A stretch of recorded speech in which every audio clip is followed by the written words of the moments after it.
There is something quietly absurd about the most expensive objects human beings have ever built. They don't stand on hillsides or anchor city skylines. They slide into the water and disappear from view, swallowed by an element that hides everything beneath its surface, debts, ambitions, and the occasional catastrophe included. Yet the fortunes poured into building them are staggering, and they were spent not by accident but by design, driven by forces that turn out to be very human: pride, fear, competition, and an almost irrational belief that bigger always means better. The numbers, when you start pulling them into the light, have a way of stopping you mid-thought. A single aircraft carrier built for the United States Navy in the 21st century carries a construction price tag of around $12.8 billion, and that figure doesn't even capture the full story, because the research and development behind it added another $4.7 billion on top. Britain spent the equivalent of nearly $10 billion building its newest carrier, a project that began with an estimate of £4.1 billion and quietly ballooned to $6.2 billion before the hull ever touched open water. And on the commercial side of the ledger, the largest cruise ship ever constructed cost roughly $2 billion to build. A vessel designed not to project military power, but to convince paying passengers that the ocean itself is an amenity. Compare all of that to the Titanic, which cost $7.5 million in 1912. Adjusted for inflation, that works out to somewhere in the region of $200 million today, though the precise figure shifts depending on which price index you use and who is doing the converting. The Titanic felt to the people who built and sailed her like the absolute pinnacle of what money could accomplish at sea. It was not. This video is about how we got from there to here. It traces the arc from those early prestige liners, ships built as much to impress as to transport, through the dreadnoughts and battleships that turned the world's oceans into geopolitical chessboards, and onward to the carriers that effectively replaced battleships as the supreme expression of naval power. It follows the money into the Cold War, when the United States and the Soviet Union decided that nuclear reactors belonged not just in silos, but beneath the decks of warships. And it catches up with the present day, where cruise ship companies have launched what can only be described as a floating arms race, each vessel trying to outdo the last in sheer scale and spectacle. Before we dive in, take a second to like the video and subscribe, but only if you genuinely enjoy this strange little corner of the internet. Now, one thing worth establishing early, because it matters for everything that follows, is that comparing ship costs across different eras is genuinely complicated. Inflation adjustments are imprecise by nature. $1 in 1912 bought a fundamentally different basket of goods and labour than $1 in 2024, and no single conversion method captures that perfectly. Beyond inflation, there is the question of what a given price tag actually includes. The construction cost of a warship is often reported separately from its research and development budget, and both of those figures are separate again from the lifetime operational and maintenance costs that continue for decades after launch. When sources disagree about the price of a famous vessel, and they often do, it is usually because they are measuring different things. Throughout this video, where those distinctions matter, they will be noted. What the numbers share, regardless of the era or the accounting method, is a deeper logic.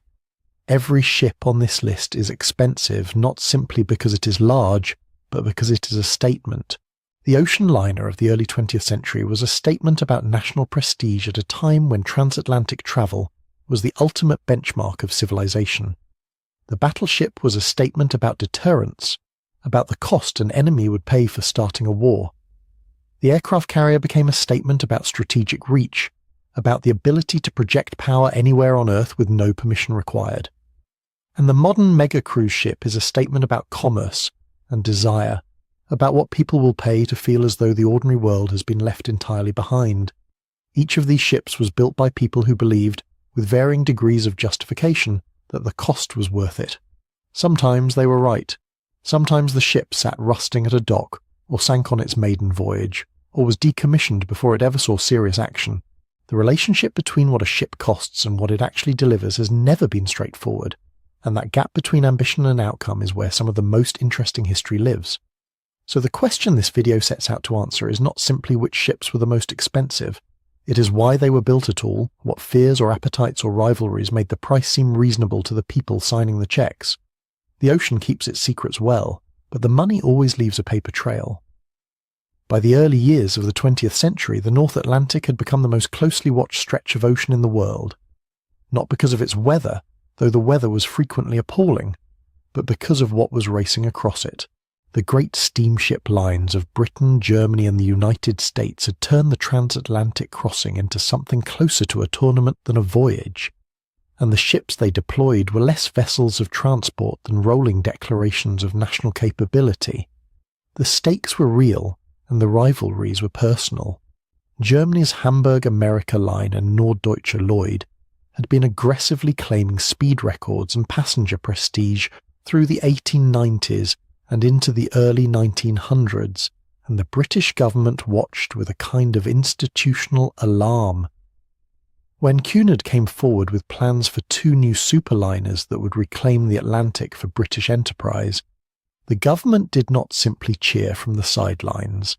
It handed Cunard a low-interest loan of £2.5 million and guaranteed an annual subsidy of £150,000.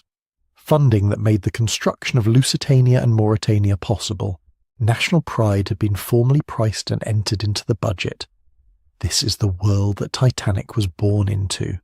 She was not, as she sometimes appears in retrospect, an isolated marvel dreamed up by romantics. She was a business decision made inside a competitive landscape, a direct response by the White Star Line to what Cunard had just built. Where Cunard had emphasized speed, Mauretania held the blue riband for over 2 decades. White Star chose a different battlefield.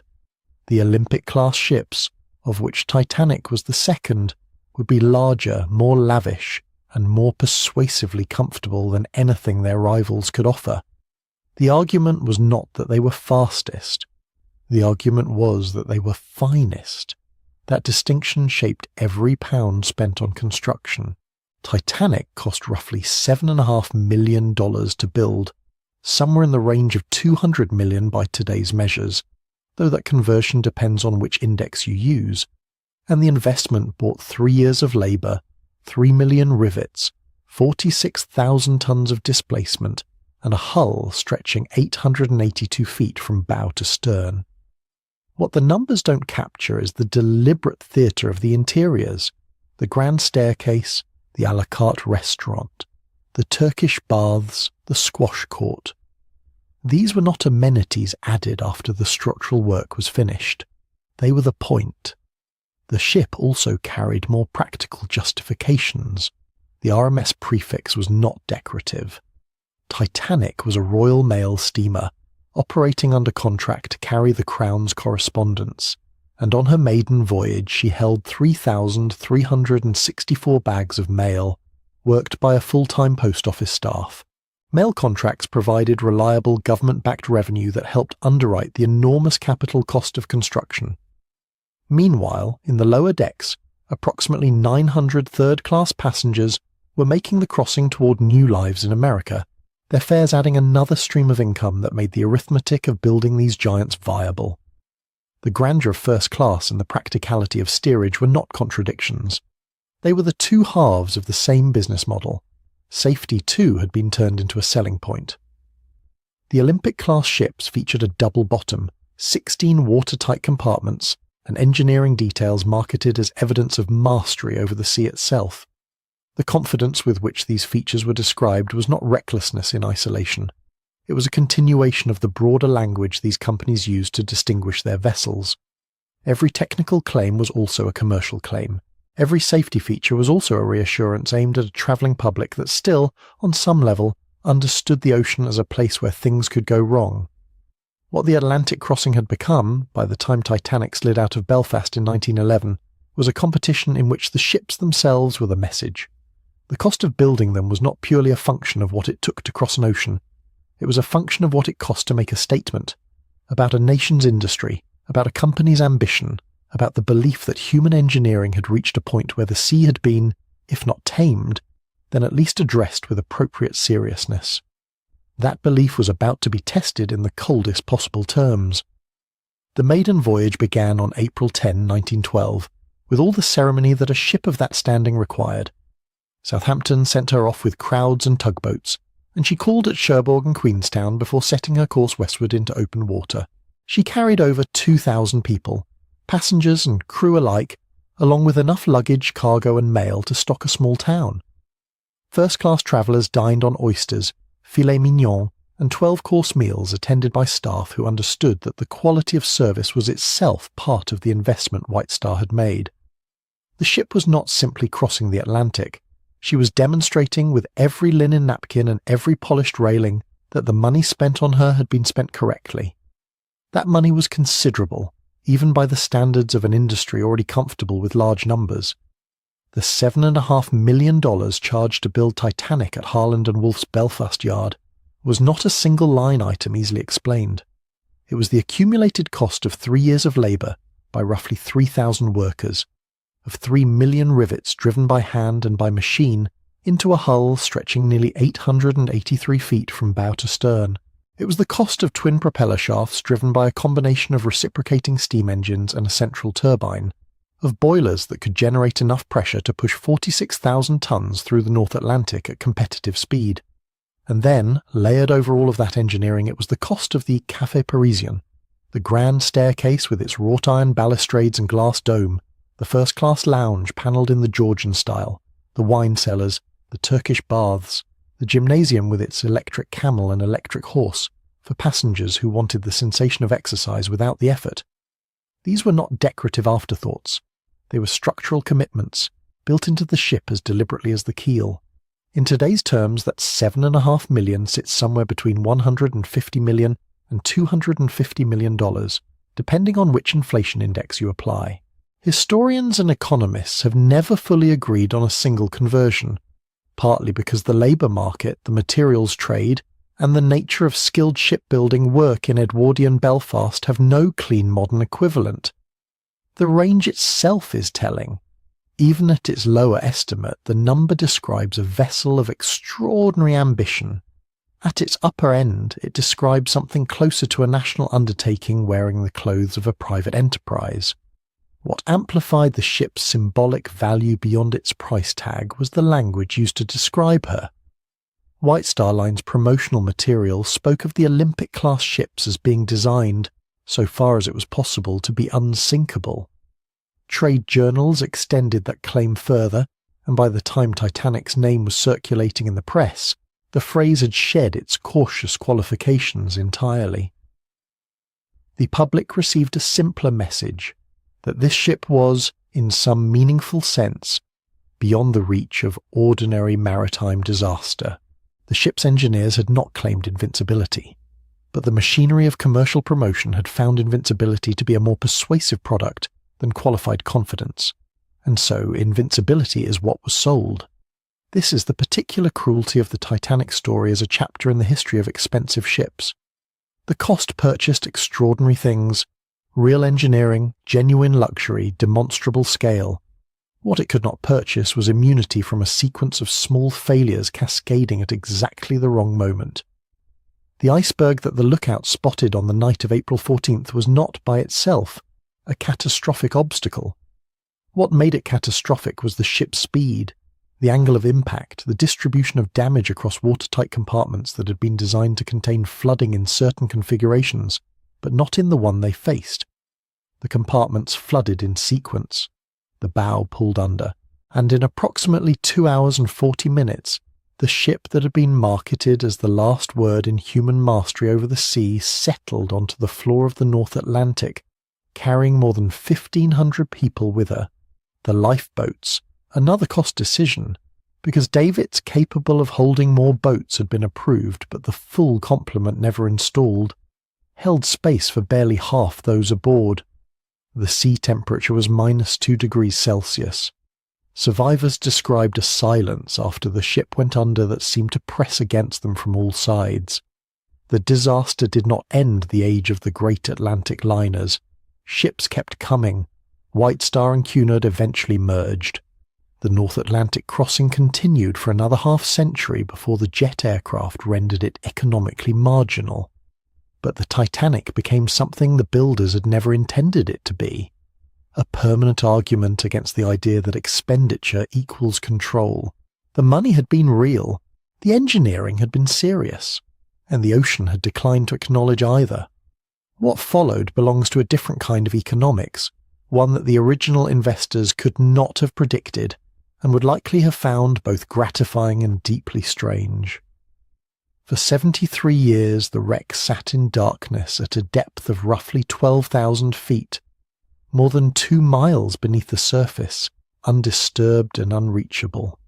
Then, on September 1, 1985, the oceanographer Robert Ballard and his team located the debris field using a deep-sea camera sled dragged across the ocean floor in the early hours of the morning. They found the boiler first, one of the same boilers whose specifications had contributed to that original $7.5 million bill. The wreck itself resolved slowly from the darkness of the monitor screens. The bow still largely intact, resting at a slight angle, encrusted with the rust formations that De Vries later named rusticles. The stern had broken away and lay some distance off, collapsed and scattered. The discovery transformed Titanic from a historical event into an active cultural object. Films followed. The 1997 James Cameron production alone grossed over $2 billion worldwide, a figure that would have purchased the ship approximately 260 times over at the original construction cost. Artifacts recovered from the debris field toured museums on multiple continents. The ship that had once been a commercial investment became an engine of heritage revenue with no obvious ceiling. The most concrete expression of this transformation sits in Belfast, in the quarter-mile stretch of the Titanic Quarter that was once the Harland and Wolff shipyard. Titanic Belfast, the museum that opened in 2012 to mark the centenary of the sinking, has drawn well over 800,000 visitors in its strongest years and has generated an estimated £319 million of economic impact for Northern Ireland. The dry docks where the hull was laid, the slipways where she was launched, the city that built her, all of it now constitutes a heritage landscape that earns, continuously, from the ship's destruction. There is something worth sitting with in that arithmetic. The original investment produced a ship that lasted 4 days in service. The disaster that consumed the investment produced a story that has now been generating returns for over a century. The money spent in Belfast between 1909 and 1912 purchased not just a vessel, but a myth, and myths, it turns out, have a considerably longer operational lifespan than even the most carefully engineered hull. What the builders could not have known, what no accountant's ledger could have recorded, was that the ship's greatest commercial achievement would come 70 years after it sank, and that the most durable thing Harland and Wolff ever built was not the ship itself, but the story the ship left behind it on the ocean floor. The ocean, it turned out, was not only a stage for private ambition and commercial competition, it was also a theatre of national power, and the same industrial capacity that had produced Olympic and Titanic, the same yards, the same steel, the same engineering ambition, was already being redirected, in the years before and after the great liner era, towards something altogether more purposeful and far more dangerous. Where White Star Line had asked its architects to build a vessel that felt like a floating palace, the admiralties of Europe and Asia were asking theirs to build vessels that felt like a floating threat. The logic was different, but the appetite for scale was identical, and the costs that followed were staggering in their own right. The pivot point arrived in 1906, when the British Royal Navy launched a single ship that made every other battleship in the world obsolete overnight. HMS Dreadnought, the name was not accidental, was built in extraordinary secrecy and at extraordinary speed, completed in just over a year, and when she entered service she carried an armament of 10 12-inch guns arranged in 5 twin turrets, driven by steam turbines capable of pushing her enormous hull through the water at over 21 knots. No existing warship could match her firepower. No existing warship could outrun her. She did not merely outclass her rivals, she redefined what a battleship was supposed to be, and in doing so she handed every major naval power a deeply uncomfortable problem. Their entire existing fleets, accumulated at vast expense over decades, had been rendered strategically irrelevant in a single afternoon. What followed was one of the most expensive arms races in peacetime history. Germany, the United States, Japan, France, Italy, every industrial nation capable of sustaining a shipyard program began building its own dreadnoughts, and then building them faster, and then building bigger versions, and then competing on the specifications of those bigger versions until the original dreadnought herself looked modest by comparison. The financial logic was brutal. If your rival had dreadnoughts and you did not, the entire balance of naval power tilted against you, and with it the security of your coastlines, your trade routes, your overseas territories, and your capacity to project force anywhere beyond your own borders. Governments that might otherwise have resisted the expense found that they could not afford to be seen falling behind. The cost of HMS Dreadnought herself came in at approximately £1.75 million. Construction records from the period give slightly varying figures, with some sources citing £1,785,683 and others a marginally lower figure 83 and others a marginally lower amount, reflecting the usual uncertainties in Victorian and Edwardian naval accounting. In the dollars of 1906 that translated to roughly $2.5 to $3 million. In today's terms, depending on the inflation methodology applied, the figure sits somewhere in the vicinity of $300 million, but the Dreadnought's real cost was not the ship. The real cost was the race she started, the cascading programs of naval construction that her existence made politically unavoidable, and the shipyard capacity that every major power then had to develop or expand to remain competitive. The technical demands of the Dreadnought era explain much of why these ships were so expensive. A modern battleship was not simply a gun platform.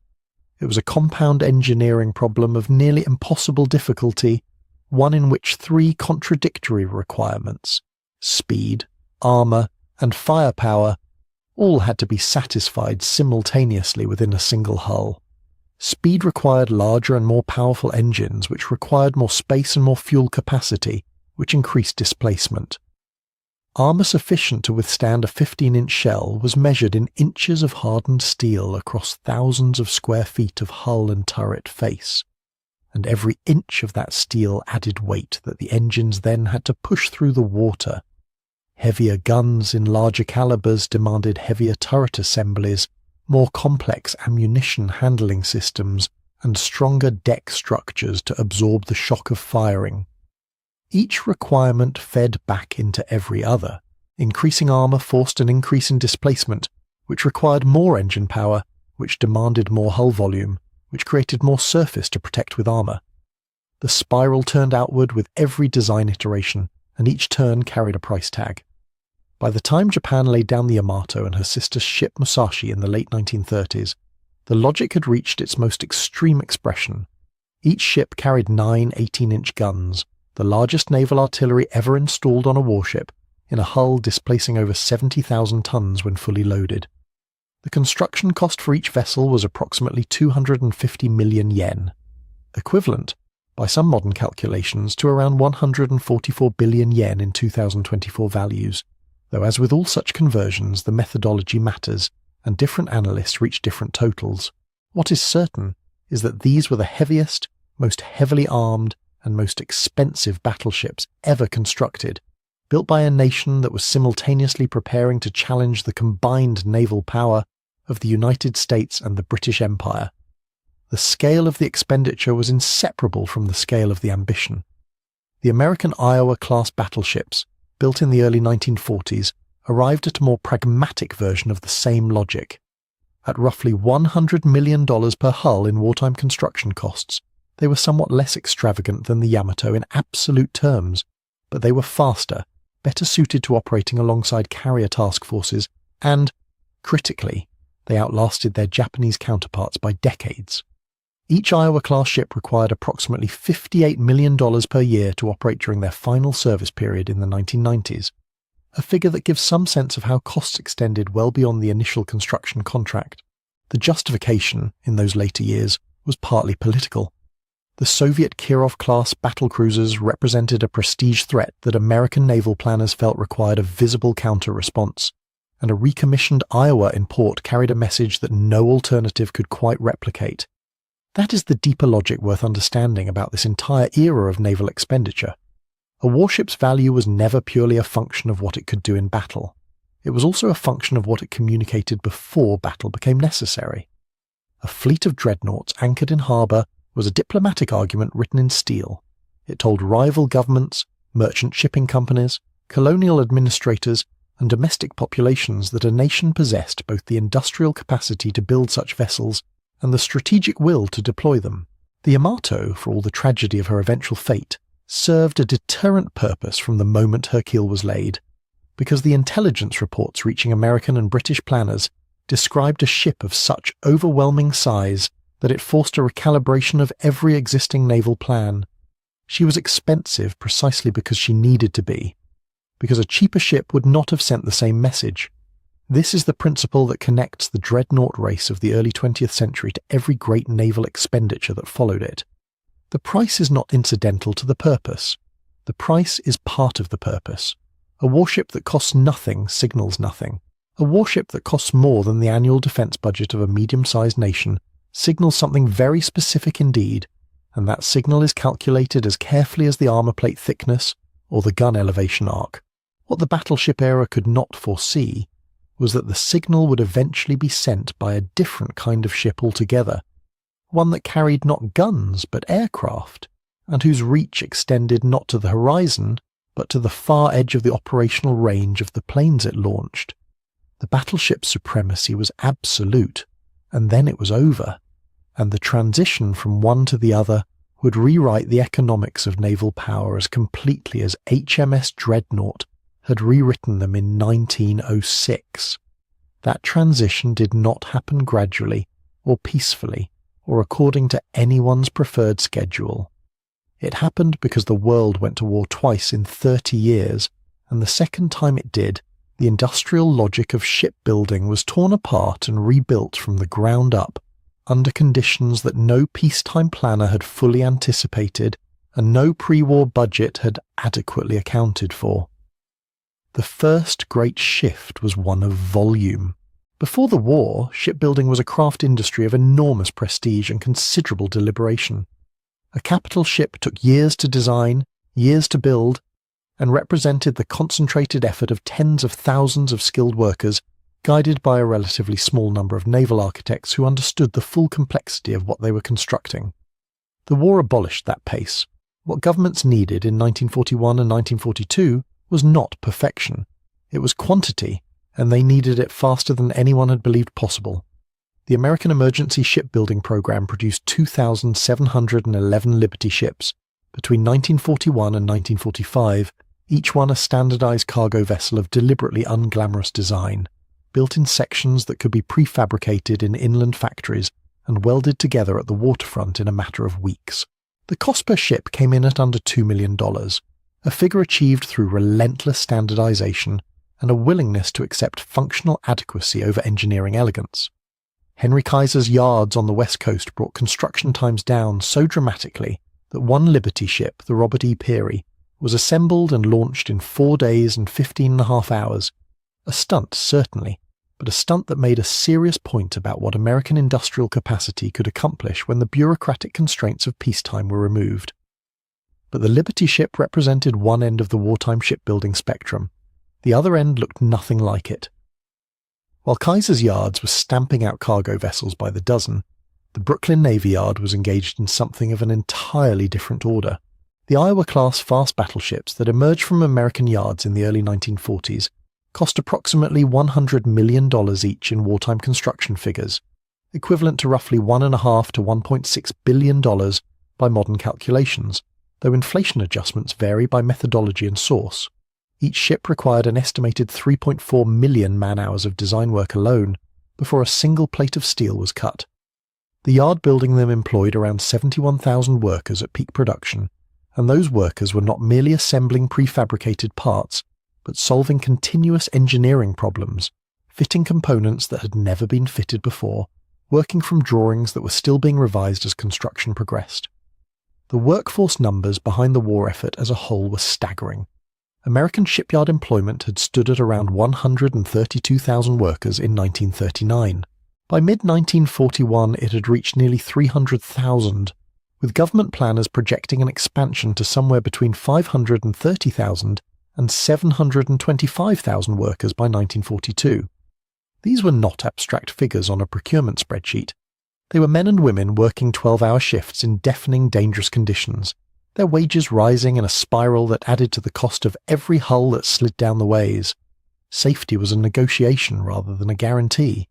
In April 1945, an explosion in the center gun turret of the USS Iowa killed 47 sailors during a training exercise in the Atlantic, a reminder that even the most expensive and carefully engineered ships carried mortal risks at every stage of their existence. Presiding over this vast industrial mobilization was Admiral Ernest J.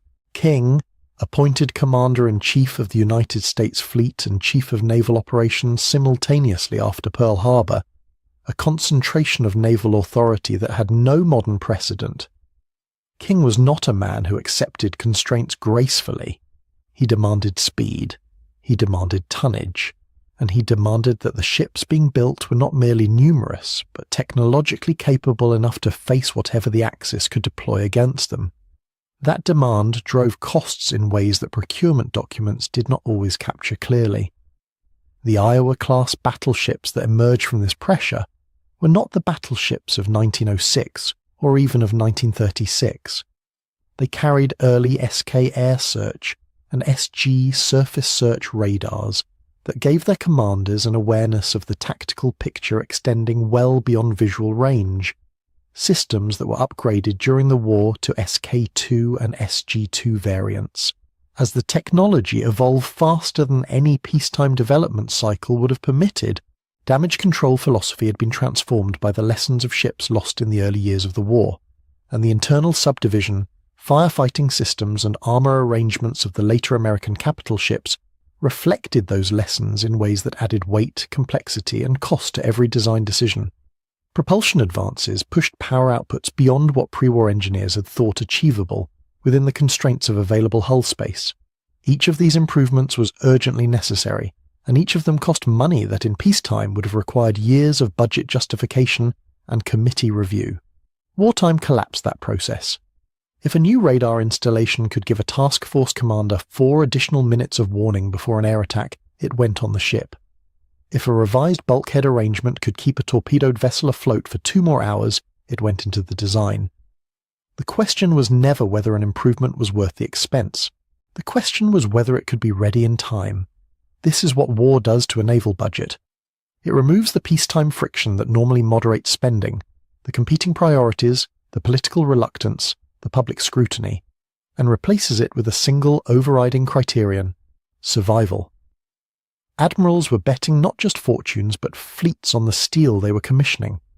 A capital ship that could not handle the electronic warfare environment of 1943, or absorb the punishment of a sustained aerial attack, or maintain its speed in the kind of sea states where an engagement might actually develop. Such a ship was not merely an expensive mistake. It was a strategic liability that could cost not just money, but the lives of every man aboard and the outcome of the engagement it was sent to decide. Governments understood this in ways they had never quite understood it during the Dreadnought competition, because the Dreadnought race had been conducted at a remove from actual consequence. The ships were built, they were brandished, they were deployed, and the worst that happened, at Jutland, produced no clear winner and no decisive outcome. World War II was different. Ships were being sunk in real time by weapons and tactics that their designers had not fully anticipated, and the yards building their replacements were reading the after-action reports and redesigning on the fly. The cost of that adaptive process was enormous, and it was borne without serious political resistance because the alternative was losing.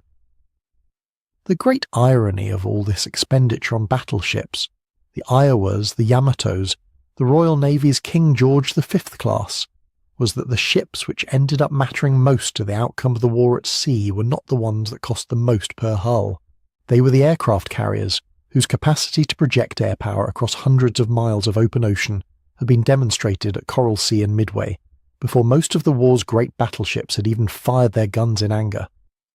The Yamato, the most extravagant product of the entire battleship tradition, was sunk by American carrier aircraft in April 1945 without ever engaging an enemy surface fleet. The Iowa-class ships survived because they were fast enough to serve as carrier escorts, useful precisely because of their speed, not their guns.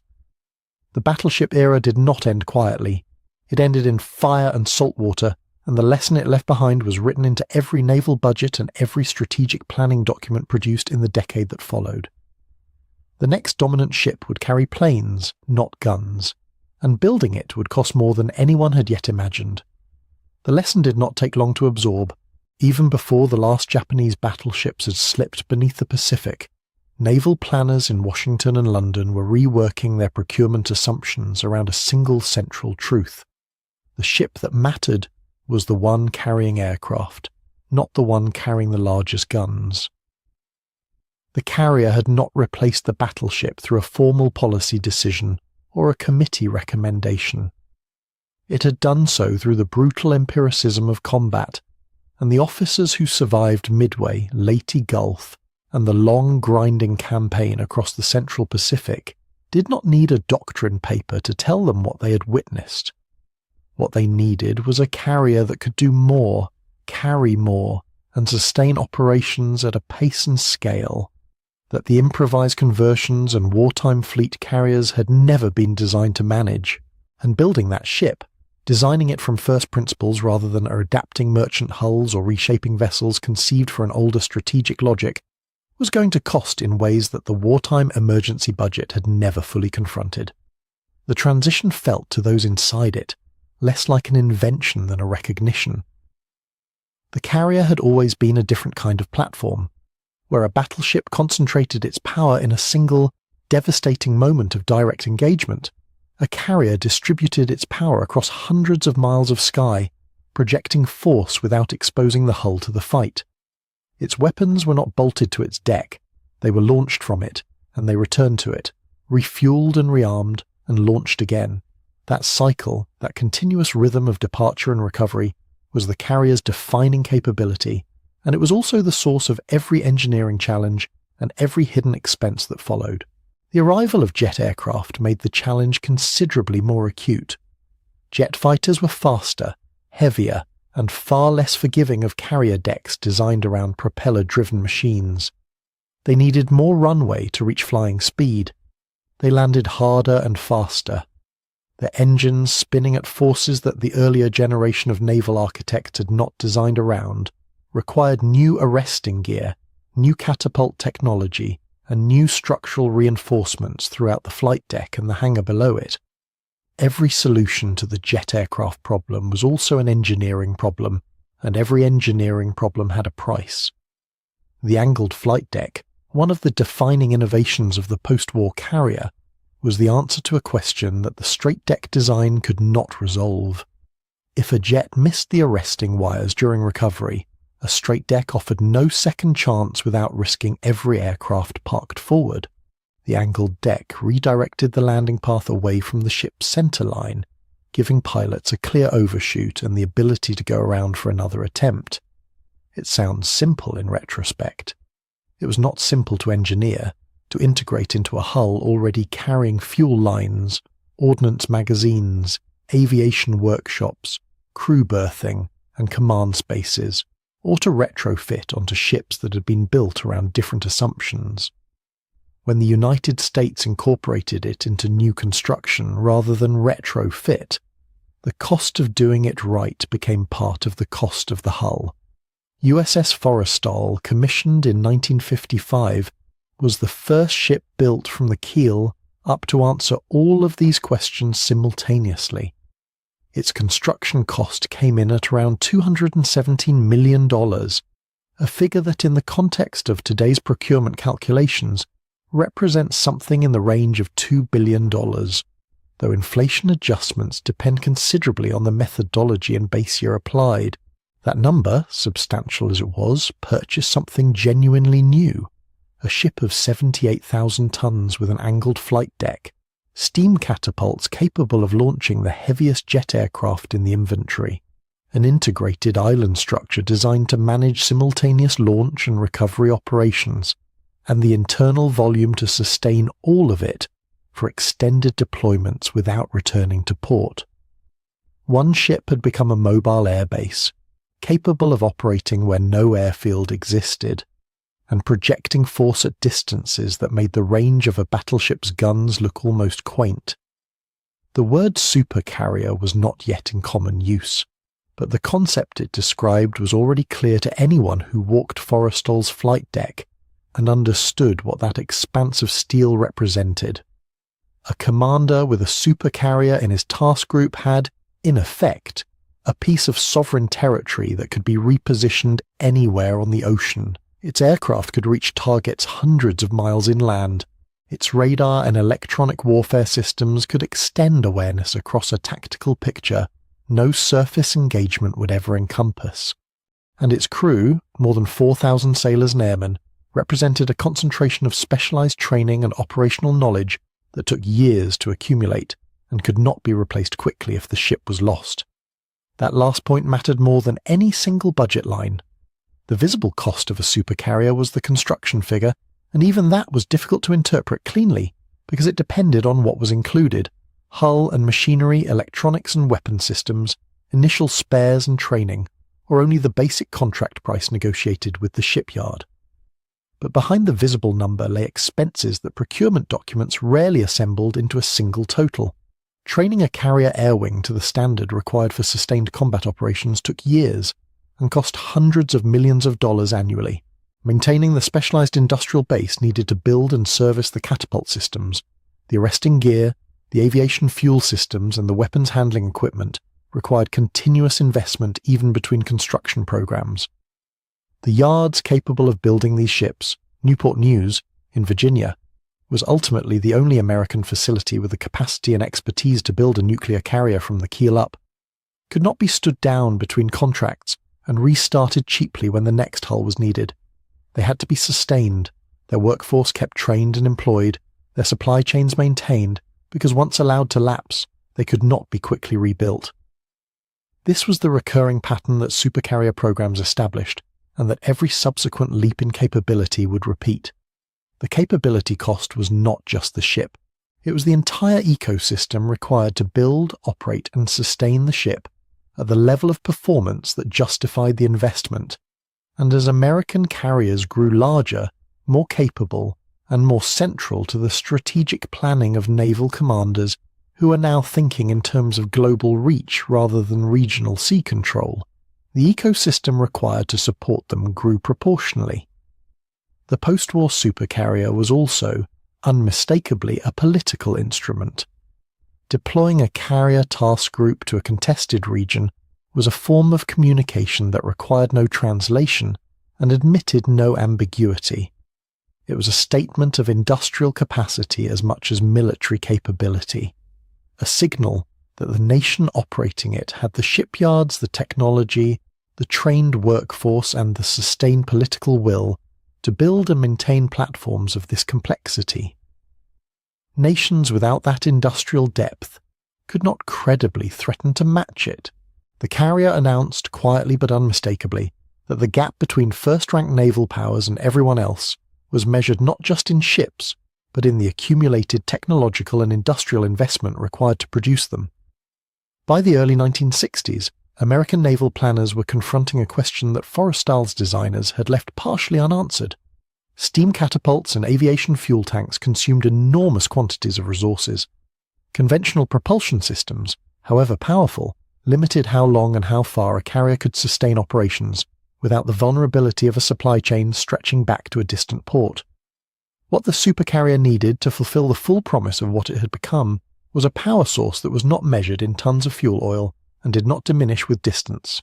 The answer was already being developed, not in a shipyard, but in a reactor facility, where engineers working at the edge of what nuclear technology could then achieve were beginning to understand what it might mean to put that power inside a hull. The first nuclear-powered surface warship, USS Long Beach, was commissioned in 1961, and even before she completed her sea trials, naval engineers understood that the reactor had changed the fundamental economics of everything that came after it. Not because it was cheap, it was not in any straightforward sense, but because it reframed the question of what expensive meant when applied to a ship that could circle the globe without refueling and sustain flight operations for months without the logistical umbilical cord of a conventional fuel supply. The cost of the reactor, of the shielding required to protect the crew from radiation, of the pressurized cooling systems and the engineering spaces designed around tolerances that had no precedent in traditional shipbuilding, all of that was real, and all of it pushed the price of the hull far beyond anything the pre-war generation of admirals would have recognized as a shipbuilding budget. But the capability it purchased was not simply more of the same thing. It was something categorically different. USS Enterprise, commissioned in 1961 as the first nuclear-powered aircraft carrier, carried 8 reactors and cost approximately $450 million at the time of her construction, a figure that reflected not just the complexity of the reactors themselves, but the entire chain of specialized knowledge required to install, test, and operate them safely inside a hull that was simultaneously managing flight operations, housing a crew of more than 5,000 sailors and airmen, and performing every other function that a supercarrier was expected to perform.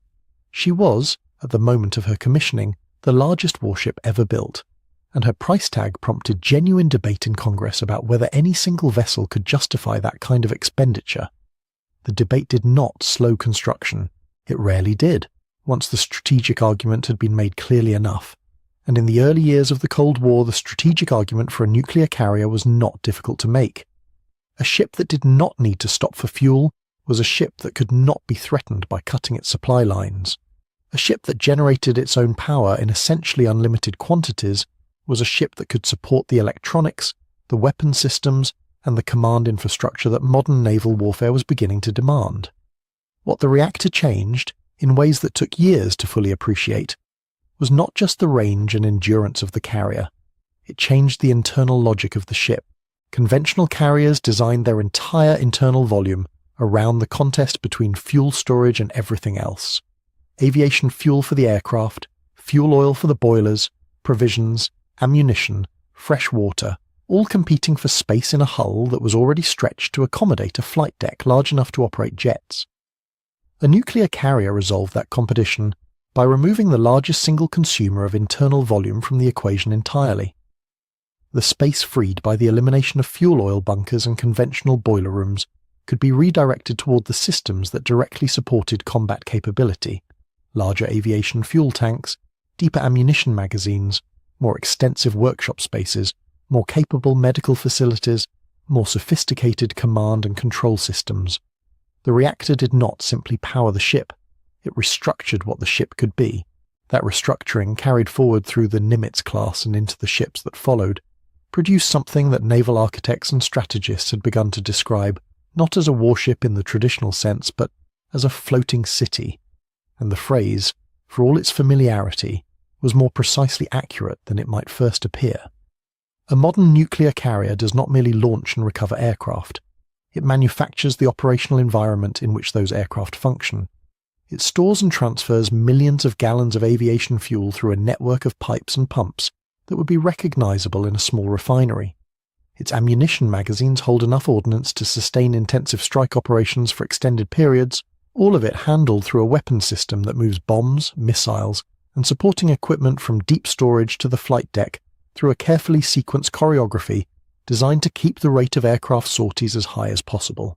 Its workshops can machine replacement parts, repair damaged aircraft, and maintain the propulsion systems of the entire embarked air wing. Its communication and command systems allow the Carrier Strike Group commander to manage operations across a tactical picture spanning hundreds of thousands of square miles of ocean. And its hospital, a facility that aboard a Nimitz or Ford-class carrier includes an intensive care unit, full operating rooms, dental facilities, a pharmacy and a diagnostic laboratory, is staffed by medical officers and corpsmen capable of managing the kind of trauma that combat at sea can produce. A carrier does not depend on shore-based medical support during sustained operations because it cannot afford that dependency. It brings the support with it, the way it brings the fuel, the ammunition, the spare parts, and the command infrastructure. Every system that a land-based air wing would draw from multiple installations scattered across hundreds of miles of territory is consolidated, aboard a carrier, into a single hull moving at 30 knots. This consolidation is precisely where so much of the cost originates, and it is worth holding that thought carefully because it explains something that procurement figures alone cannot communicate. A modern nuclear carrier is expensive not merely because its individual components are expensive, though they are, but because it replicates and integrates systems that, in any land-based context, would be spread across dozens of separate facilities, each with its own construction budget, its own maintenance program, its own trained workforce. When you price a carrier, you are pricing a naval air station, a fuel depot, an ammunition storage facility, a combat command center, a hospital, a set of machine shops, and a hotel for 5,000 people, all built to survive saltwater corrosion, extreme mechanical stress, and the possibility of combat damage, and all required to function simultaneously while the ship is moving through open ocean. The wonder is not that carriers cost what they do. The wonder is that they can be built at all. The reactor at the center of that floating city adds a layer of complexity that civilian shipbuilding never confronts. The pressurized water reactors in American carriers, including the A-1B plants in the Gerald R. Ford class, which are roughly a quarter more powerful than the older A-4W reactors, while being physically smaller and simpler to operate, require shielding that is not simply a matter of adding mass. It must be precisely engineered to protect a crew living and working in close proximity to the reactor spaces over the course of a deployment that may last 8 months or more. The maintenance procedures for the reactor plant require a crew trained to standards that take years to develop and cannot be improvised. The fuel itself, enriched uranium loaded at construction, is designed to last the service life of the ship, eliminating the enormously expensive and operationally disruptive process of midlife refueling that earlier nuclear carriers required. A design decision that reduced long-term operating costs significantly, but added to the initial complexity and price of getting the reactor right in the first place. The Ford class reduced the total crew to approximately 2,600 sailors, some 700 fewer than a Nimitz-class carrier, through automation and the more efficient layout of the new reactor plant. Yet that crew still supports an air wing of more than 75 aircraft and all the systems described above. The savings in personnel, compounded across a service life measured in decades, represent one of the strategic arguments for accepting a higher initial construction price. But construction costs, of course, are still staggering. USS Gerald R. Ford came in at $12.8 billion, with an additional $4.7 billion in research and development costs. Figures that vary somewhat depending on whether life cycle support estimates are included, and that some analyses place closer to 17 or 18 billion when the full program is accounted for. That number is where this story has been heading, and it deserves the attention it will receive. The Gerald R. Ford is not simply the most expensive warship ever built. It is the fullest expression of everything the previous century of naval ambition, technological innovation, and strategic calculation produced. The endpoint, at least for now, of a line that began with improvised flight decks, bolted onto converted hulls and ran through Forrestal, through Enterprise, through Nimitz, accumulating capability and cost in roughly equal measure at every step. Understanding what it cost and why requires understanding everything that came before it, and the story of how a nation decides to build such a thing and persuades itself that the price is worth paying is almost as remarkable as the ship itself. $12.8 billion. The figure alone is arresting, but it is also, depending on how you count, either the beginning or the middle of a much larger number. The construction cost of USS Gerald R.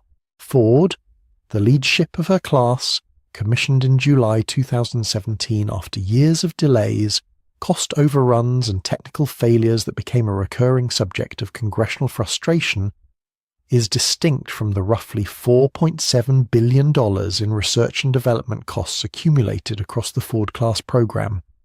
Add those together, and you arrive at something closer to $17.5 billion before the ship had fired a weapon in anger or launched a single operational sortie. And that figure itself shifts depending on the source, the fiscal year, and whether you include the cost-to-complete funding that was added after delivery to address the systems that were not yet working when the Navy formally accepted the hull. The Government Accountability Office used different baselines than the Congressional Research Service, which used different figures than the Navy's own program office, and the gap between them was not rounding error.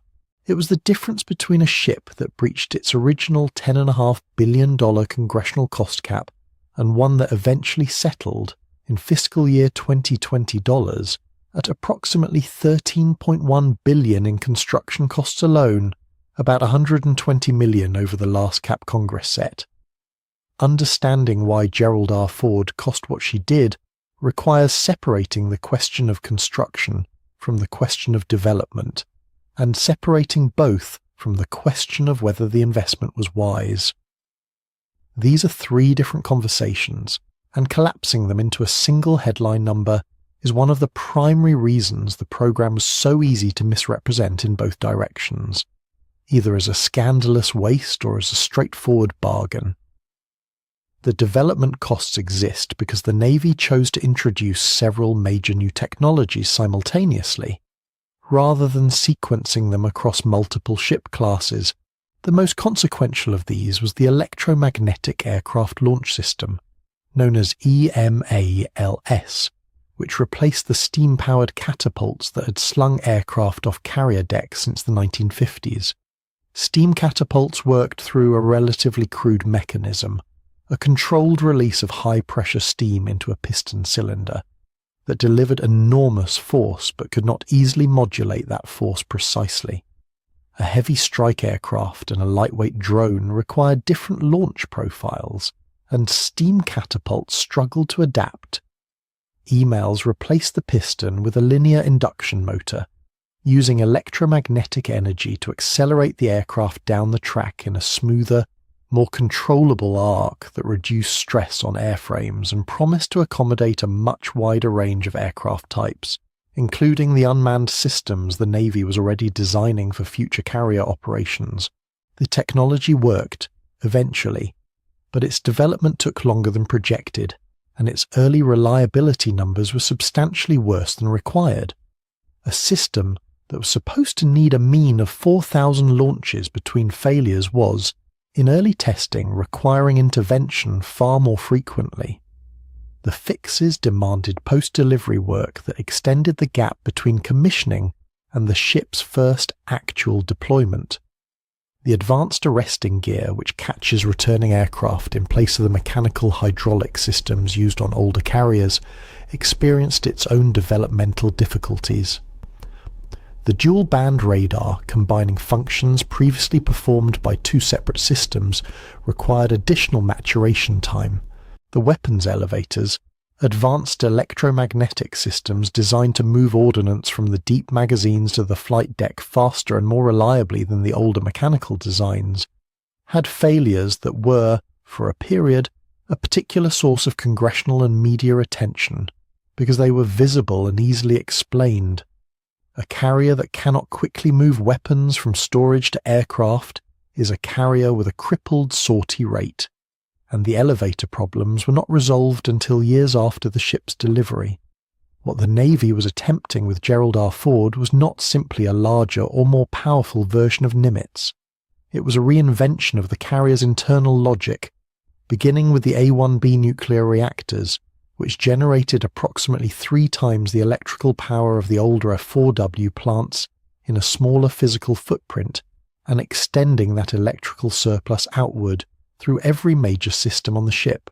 EMALS, the arresting gear, the weapons elevators, the radar, and the combat systems were all conceived as components of a new electrical architecture that would allow the carrier to absorb future technologies, directed energy weapons, higher-powered sensors, next-generation unmanned systems, without the fundamental redesign that would otherwise be required.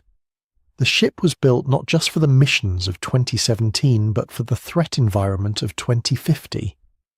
That long-term argument is the core of the Navy's justification for the price. The service has projected that Gerald R. Ford and her sisters will generate approximately $4 billion in operating cost savings over a 50-year service life, relative to a continued Nimitz-class procurement.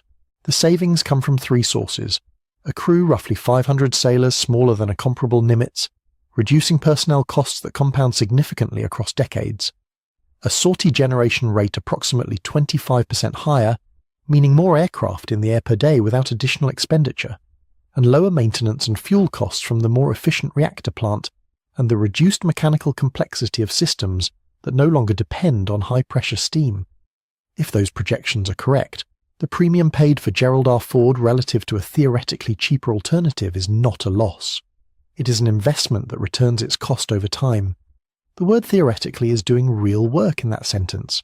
The block buy contract for CVN-80 and CVN-81, the 5th and 6th Ford-class carriers, was projected to reduce combined procurement costs by somewhere between $2.9 and $4 billion through economies of scale and the resolution of first-of-class engineering problems. That is the normal trajectory of a new ship class. The lead ship absorbs the development risk and pays accordingly, while subsequent ships benefit from lessons learned and a production line that is no longer starting from scratch. It happened with Nimitz. It happened with every major class before her. But the scale of Gerald R. Ford's early technical failures extended the period of uncertainty long enough that the question of whether the Navy had made a responsible decision in front-loading so many new technologies at once became genuinely difficult to answer with confidence. There is a distinction worth drawing here, one that tends to get lost in coverage that focuses on the largest number available. The $12.8 billion, or $13.1 billion in then-year dollars, or roughly $17.5 billion when R&D is included, is a headline figure for a headline ship.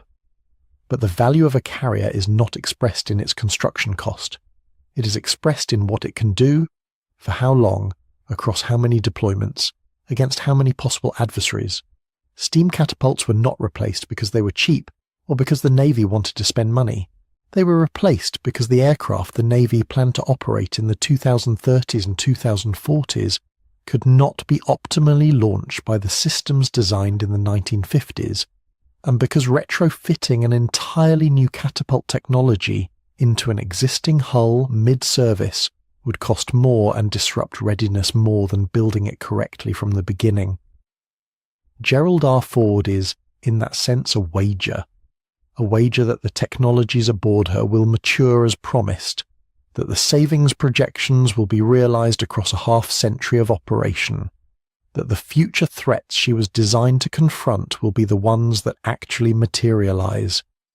It is a wager placed with public money, debated in congressional hearings, and second-guessed in successive audit reports. And it is a wager that no one will fully know the result of for decades.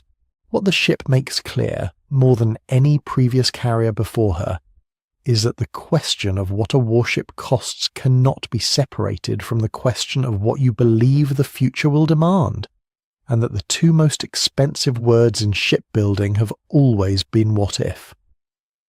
The Americans were not alone in wrestling with that question. Across the Atlantic, the United Kingdom was conducting its own version of the same argument, noisier in some ways, more politically exposed, and shaped by a national identity that had spent 2 centuries defining itself through maritime power, and was now trying to decide what that identity was worth in the 21st century. The story of HMS Queen Elizabeth and her sister ship HMS Prince of Wales is, on its surface, a story about 2 very large ships. But underneath the surface, it is a story about what a medium-sized power with global ambitions and constrained finances chooses to believe about itself, and how expensive that belief can become when it meets the realities of procurement, politics, and an industrial base that had not built a carrier of this scale since the Cold War. Britain had operated aircraft carriers for most of the 20th century, but by the 1990s the capability had been allowed to narrow and age, The Invincible-class ships that had proved their worth so dramatically in the Falklands conflict of 1982 were modest vessels by any comparison with American carrier aviation, small-deck ships operating a limited number of Harrier jump jets through a ski-jump ramp rather than a catapult. They were capable enough for the missions assigned to them, but they were not the kind of carriers that could project power across a contested ocean against a serious opponent.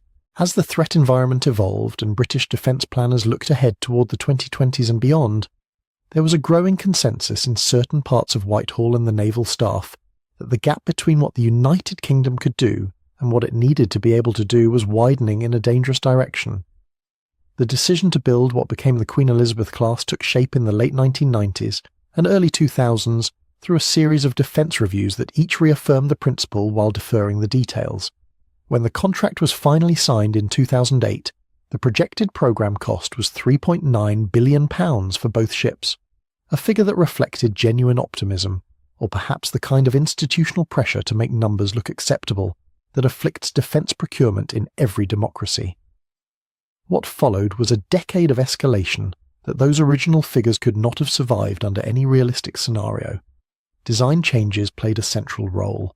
The original intention had been to equip the carriers with a catabar system, catapult-assisted takeoff with barrier-arrested recovery, which would have given them the ability to operate the conventional carrier variant of the F-35.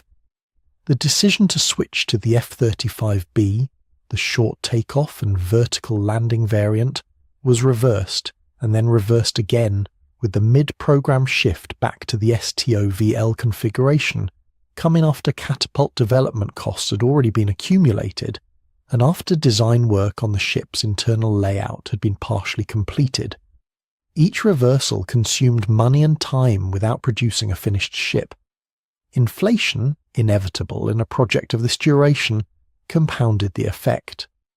By the time the Public Accounts Committee examined the books, the build cost had risen to £6.212 billion for the programme, with roughly another £600 million in operational support cost recorded through 2021. Some analyses, adjusting for inflation and including support equipment, placed the total figure closer to £7.6 billion. The exact number depends on what you include, and the government and its critics rarely agreed on what to include. MPS did not hold back. The Public Accounts Committee described the price tag as exorbitant, and warned that a project of this scale risked crowding out other defence priorities and public services competing for the same finite budget. The criticism was not wrong exactly, but it also tended to measure the cost of the carriers against an imaginary alternative, in which the money would simply have been spent on something more obviously useful. The government's counter-argument, which was in some ways more honest, was that cancelling the second hull, at one point seriously considered as a cost-saving measure, would have triggered penalty payments and stranded investment that would have eliminated most of the projected savings, while leaving Britain with a single carrier incapable of guaranteeing continuous availability. The logic of cancellation was, perversely, more expensive than the logic of completion. What drove the decision to persist, beyond the contractual mathematics, was a set of strategic arguments that were harder to reduce to a spreadsheet. Britain's alliance commitments, particularly within NATO, and the special relationship with the United States, were cited repeatedly by senior naval officers and ministers as a core justification for carrier capability. The ability to host US Marine Corps F-35B aircraft aboard a British carrier, to operate as part of an American carrier strike group, to contribute a genuine strike capability to Allied operations rather than arriving as a passenger. These were described as strategic signals, expressions of the kind of resolve that cannot be conveyed through diplomatic statements alone. A nation that cannot put steel in the water cannot fully participate in the conversations that happen at the level where maritime power is discussed and allocated. The carriers were also framed as instruments of the broader global posture that British foreign policy had been trying to articulate since the end of the Cold War. The idea of a country that was no longer an empire but was still capable of acting at distance, delivering humanitarian response, deterring regional aggression, and operating where allies might need support. The 2015 Strategic Defence and Security Review explicitly committed Britain to maintaining at least one carrier available at all times, treating the capability not as a luxury, but as a structural requirement of the country's position in the world. The engineering decisions made within that political framework were notable in their own right. The carriers were built using a modular approach, with sections fabricated across 6 separate shipyards around the United Kingdom, a deliberate industrial strategy that preserved thousands of skilled jobs in communities from Rosyth to Devonport, and that gave the programme a political constituency in Parliament that purely centralised procurement would not have generated. The propulsion plant, built around 2 Rolls-Royce MT-30 gas turbines and 4 Wärtsilä diesel generators, feeding 4 electric drive motors, represented a departure from any previous British carrier design. Quieter and more fuel-efficient than mechanical drive systems, with the electrical architecture providing the kind of power margin that could accommodate directed energy weapons or enhanced sensor systems in the future. The twin island layout, separating the navigation bridge from the flight operations centre, improved redundancy and cleared the flight deck of superstructure in ways that increased sortie capacity. Future-proofing was baked in from the beginning at additional cost. Structural provisions were made for the eventual installation of electromagnetic catapults and arrestor gear, preserving the option to shift to conventional fixed-wing operations without a fundamental redesign. Space was reserved for unmanned aerial vehicles. The design anticipated a service life of approximately 50 years, meaning that choices made in drawing offices in the early 2000s would still be governing operations in the 2060s. This is precisely the kind of reasoning that frustrates democratic accountability, because it demands that elected representatives and the public trust projections stretching across multiple generations of both government and technology. A 50-year argument for a capital ship is not easily tested in a parliamentary question or an annual budget cycle. The gap between the strategic rationale and the immediate expenditure is where most of the political controversy lives, and the Queen Elizabeth class lived there for the better part of 2 decades. What Britain built, ultimately, was not just 2 carriers. It was a decision about national identity translated into steel and electronics and industrial employment and alliance signalling, at a cost that escalated precisely because so many of those pressures were pulling in different directions at once. The ships exist, they sail, and whether the country got value for what it spent will be answered not in any single budget document, but in the crises and coalitions and confrontations that unfold across the decades of service still ahead of them. By the time a carrier leaves the shipyard and the cameras are rolling and the flags are flying, the price tag attached to it has already passed through so many hands, so many budget cycles, and so many line items in so many documents that the number reported in the headlines is almost always incomplete.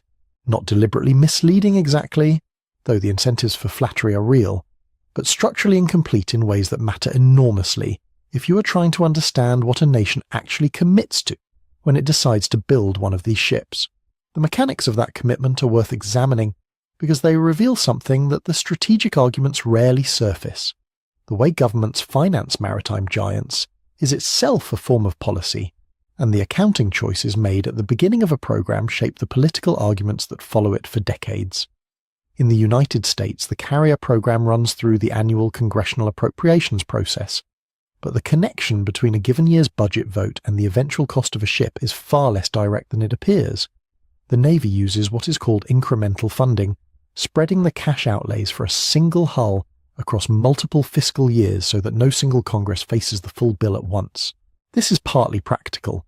No shipyard could absorb the entire cost in a single payment, but it is also political, because it distributes responsibility across time in ways that make any single appropriation look manageable. When Congress allocated roughly $2.14 billion in procurement funding for carrier construction in a recent fiscal year, that number represented a fraction of the eventual cost of ships that would not be delivered for years. The full price only becomes visible in retrospect, assembled from fragments scattered across annual defense bills. The Gerald R. Ford herself cost approximately $13.3 billion in then-year dollars to build, alongside a separate $4.7 billion in research and development costs for the class as a whole, costs that typically appear in a different budget category and rarely figure in the headline construction number. When officials describe the ship as costing roughly $12 to $13 billion, they're usually describing the procurement cost of the lead hull, not the full program cost that includes the technology development that made the ship possible. The distinction is not trivial. Those R&D expenditures purchase the electromagnetic aircraft launch system, the advanced arresting gear, the radar architecture, the nuclear propulsion refinements, the intellectual infrastructure without which the physical ship could not function. Leaving them out of the headline figure is a bit like pricing a house by counting only the bricks, and the hull is only the beginning. The life cycle operating and support costs for a Ford-class carrier are projected at roughly $4 billion over a 50-year service life, a number that does not include the aircraft assigned to it, the destroyers and cruisers that form its strike group, the supply ships that keep it fed, or the shore infrastructure that supports it in port. A carrier without its air wing is an enormously expensive platform that cannot perform its primary function. The F-35 C-jets that populate its hangar deck cost somewhere in the range of $100 million each, and a full complement runs to dozens of aircraft. Add in the E-2 Hawkeyes, the Seahawk helicopters, the electronic warfare aircraft, and the support equipment, and the cost of making the ship operationally capable exceeds the cost of building it. The figure reported at the commissioning ceremony represents, in some sense, the smallest honest accounting of what has been spent. The same structural obfuscation applies to the British carriers, in slightly different form. When the Queen Elizabeth programme was initially costed at £3.9 billion for both ships, that figure reflected a genuine estimate at a particular moment in time, built on assumptions about exchange rates, steel prices, labour costs, and the stability of the design that was subsequently overturned by events. The 2008 financial crisis tightened credit and raised costs across the supply chain. The back and forth on F-35 variants, the switch from Catabar to Stowell and the partial reversal, consumed engineering hours without advancing construction. Sterling's depreciation following the Brexit referendum raised the price of dollar-denominated components. None of these were entirely foreseeable in 2007, but collectively they drove the programme cost to £6.2 billion, nearly doubling the original estimate, and that figure still does not include the fleet of F-35B jets required to make the ships functional as strike carriers, each one costing approximately £100 million, nor does it capture the full operating and support cost forecast for the decades ahead. What keeps programs like these alive through cost growth, delays, and political criticism is rarely strategic vision alone. It is the industrial logic underneath the strategic argument.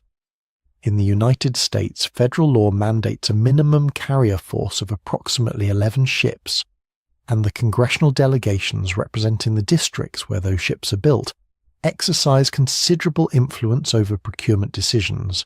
Newport News, shipbuilding in Virginia, is the only yard in the country capable of constructing nuclear carriers, which gives it a structural position in the defense budget that no single administration can easily challenge. Block-buy contracts, purchasing two ships simultaneously, as the Navy did with CVN-80 and CVN-81, save money by consolidating supply chains and stabilizing workforces, with estimates suggesting savings of roughly $3.1 billion compared to purchasing the hulls separately.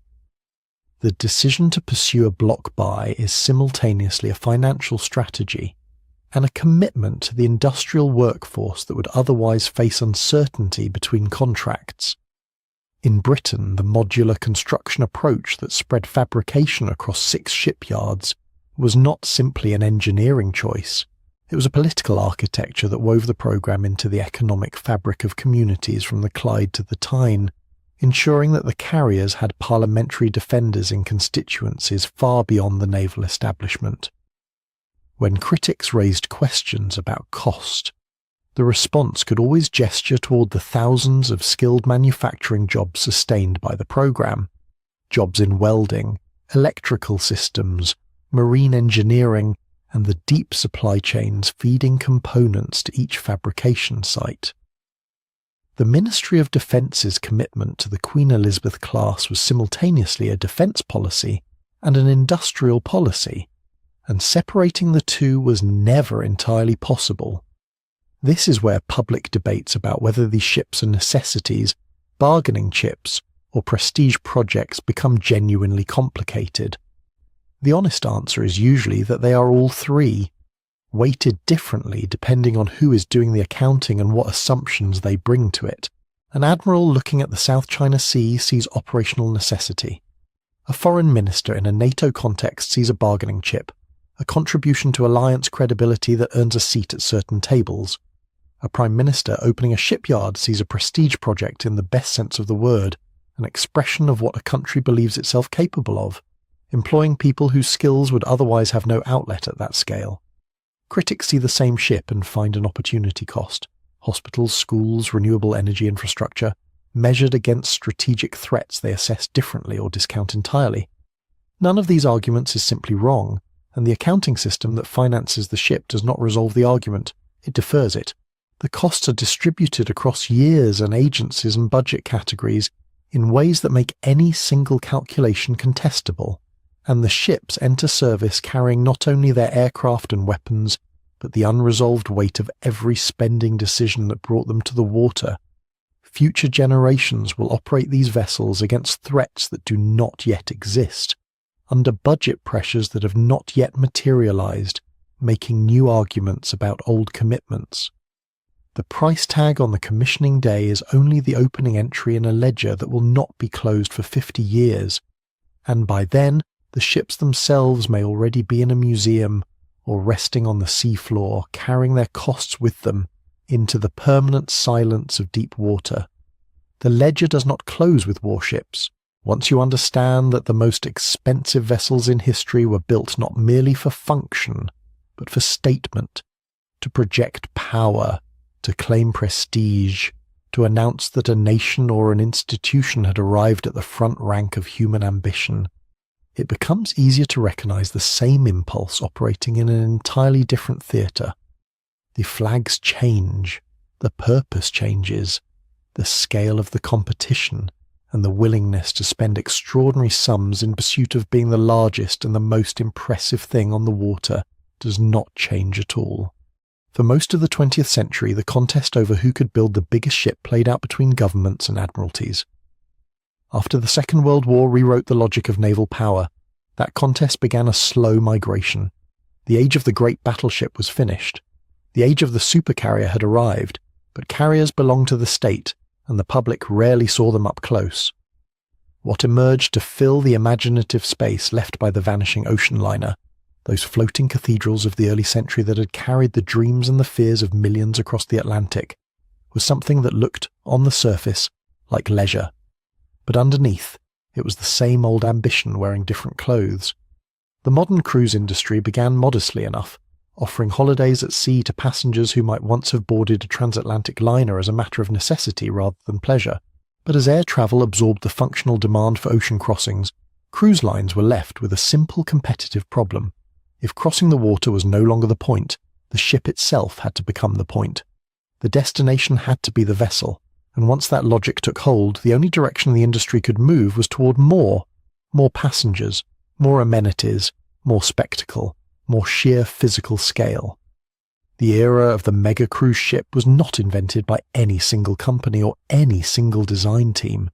It emerged from the competitive structure of the industry itself, each major line watching the others and calculating what it would take to attract the next wave of bookings. What followed was something maritime analysts eventually began calling, without irony, an arms race. Not for guns or armour or missile systems, but for guest capacity, onboard attractions, and the kind of architectural ambition that could generate its own news coverage. Royal Caribbean built larger, Carnival responded. Norwegian added amenities, MSC expanded. Each successive flagship announcement was calibrated to exceed the last benchmark by enough to justify a fresh round of marketing, to give travel agents something new to sell, to make the previous generation of ship look, if not obsolete, then at least slightly insufficient. Symphony of the Seas arrived with a gross tonnage of over 228,000 and capacity for more than 5,500 passengers at double occupancy, and it was treated within the industry not as an endpoint but as a waypoint. The engineering departments were already planning what would come next before the christening bunting had been taken down. The economics driving this competition are specific and worth understanding, because they are quite different from the economics that drive warship construction. A carrier is built to project power. Its value is measured in strategic deterrence, in the access it grants to contested waters, in the political signal it sends to allies and adversaries. A mega cruise ship is built to generate revenue, and the mechanism for doing so is elegantly direct. Every additional cabin is a unit of income. Every restaurant and spa and shopping arcade and specialty entertainment venue is a revenue stream operating in parallel. The ship is not a vehicle in any traditional sense. It is a self-contained commercial ecosystem, and its financial logic rewards scale in ways that make the investment in larger, more elaborate hulls genuinely rational from a business perspective. A cruise industry analyst put it plainly when the newest generation of ships began entering service. Bigger ships reduce the per-passenger operating cost, while simultaneously creating more opportunities for passengers to spend money. The fixed costs of running a ship, fuel, crew wages, port fees, maintenance, do not increase proportionally when you add more cabins and more passengers. But the revenue does. A ship carrying 7,000 passengers generates more income from a single voyage than a ship carrying 3,000, even if the ticket price is identical and the additional guests encounter more restaurants, more shops, more excursions, and more entertainment than they could possibly exhaust in a week at sea. The architecture of the ship is designed to make spending feel natural, even effortless, a logic not so different from the great luxury liners of the early century, which surrounded their passengers with enough marble and mahogany and attentive service that the money simply seemed to flow. This is why the modern mega cruise ship, for all its differences from the great ocean greyhounds of the White Star and Cunard era, carries a genuine historical echo. The Mauretanias and Aquitanias of the early 20th century were built partly because the companies that ordered them calculated that a large, fast, impressive ship would attract the premium passenger market and beat the competition on the North Atlantic run. The competitive argument was dressed in the language of national pride and maritime heritage, but the underlying motive was commercial advantage measured in crossing times and first-class bookings. The contemporary cruise industry has stripped away most of that language and left the commercial motive standing in the open, without apology. The result is ships that are, in a very specific sense, more honest about what they are than their predecessors were. Floating resorts designed to generate revenue through cabins, dining, retail, and entertainment, built at enormous expense because the return on that expense, spread across years of continuous operation, justifies it. The statement these ships make is corporate rather than national, but it is a statement nonetheless. When a cruise line announces the construction of a new flagship at a cost of $2 billion, it is engaging in a form of public spectacle that the great powers of the 19th century would have recognized immediately, a declaration of capacity, of confidence, of the belief that the market will reward boldness with bookings. The ship becomes a brand in physical form, an argument made in steel and glass and water slides about who the company is and what it believes the future of its industry looks like. The executives who order these ships are not so different, in their psychology, from the admirals who lobbied for dreadnoughts, or the shipping magnates who commissioned Titanic. They are betting enormous sums on a vision of the world that their vessel is designed to make real, and no ship in the current era makes that argument more loudly or at greater cost than the one that surpassed every size record that had gone before it, carrying 248,600 gross tons, housing up to 7,600 passengers across 20 decks, incorporating 7 pools, a water park, an ice skating rink, and a jogging track stretching more than half a kilometre around its hull, all of it powered by liquefied natural gas engines in a vessel that took approximately $2 billion to build and several years of engineering ambition to conceive. The icon of the seas is, by almost any measure, the most extravagant cruise ship ever commissioned. But to understand what it represents, and whether the staggering sum spent to bring it into existence was a gamble, a masterstroke, or something more complicated than either, you have to look more closely at what it was actually built to do. Meyer Turku's shipyard in Finland had built impressive vessels before, but the project that arrived on their order books from Royal Caribbean required a different category of thinking entirely. The numbers alone resist easy comprehension, a hull stretching nearly 365 metres, longer than the Empire State Building is tall. 20 decks rising from a waterline that sits lower than most people imagine, the sheer bulk of the thing displacing 248,663 gross tons before a single passenger boards. The construction cost, depending on which figures you trust and what they include, lands somewhere between $1.65 billion and the equivalent of nearly $2 billion when calculated against the euro-denominated contract. Sources differ on where the final reckoning falls, partly because shipyard profit margins, outfitting costs and financing fees may or may not appear in any given quoted figure. What is not in dispute is the order of magnitude. Icon of the Seas cost approximately $2 billion to bring into existence, and every dollar of that figure has a specific engineering or commercial rationale behind it. Start with the propulsion system, because it is one of the most significant cost drivers on the ship and one of the clearest expressions of where the cruise industry believes it must go. 6 Wärtsilä multi-fuel engines power the vessel, running primarily on liquefied natural gas, with the capacity to switch to distillate fuel when circumstances require. LNG infrastructure is not cheap. The storage systems, the fuel handling equipment, the modifications to the hull architecture that LNG tankage demands. But the calculation Royal Caribbean made is that the long-term operational savings and the environmental positioning justify the additional capital outlay. The ship also incorporates fuel cell-generated electricity and shore power capability, a package the company describes as a transitional strategy, acknowledging that LNG is not the endpoint of sustainable propulsion, but rather the most viable bridge between the heavy fuel oil era and whatever comes after it. Methane slip, the escape of uncombusted natural gas during LNG operation, remains a genuine concern in the industry's environmental accounting, and Royal Caribbean has been candid about the fact that this technology represents progress rather than perfection. The honesty is notable. So is the cost of what the honesty required them to build. Safety systems add another significant layer of expense that passengers rarely see and seldom think about, which is precisely the point. Lifeboat capacity for every person aboard, advanced fire suppression throughout 20 decks of hotel corridors and entertainment venues, navigation systems capable of managing a vessel of this size through port approaches that were never designed with ships of this tonnage in mind. All of it is regulatory requirement and engineering achievement simultaneously. The complexity of providing emergency egress from a ship carrying up to 7,600 people, crew included, is not trivially solved, and the systems designed to solve it are woven into the fabric of the hull at a level of integration that drives costs upward in ways that do not show up in any single budget line. Then there is what the passengers actually came for, and this is where the economics of wonder become most visible. 7 swimming pools, including what is marketed as the world's first suspended infinity pool, cantilevered outward over the water in a gesture that is equal parts engineering achievement and Instagram opportunity.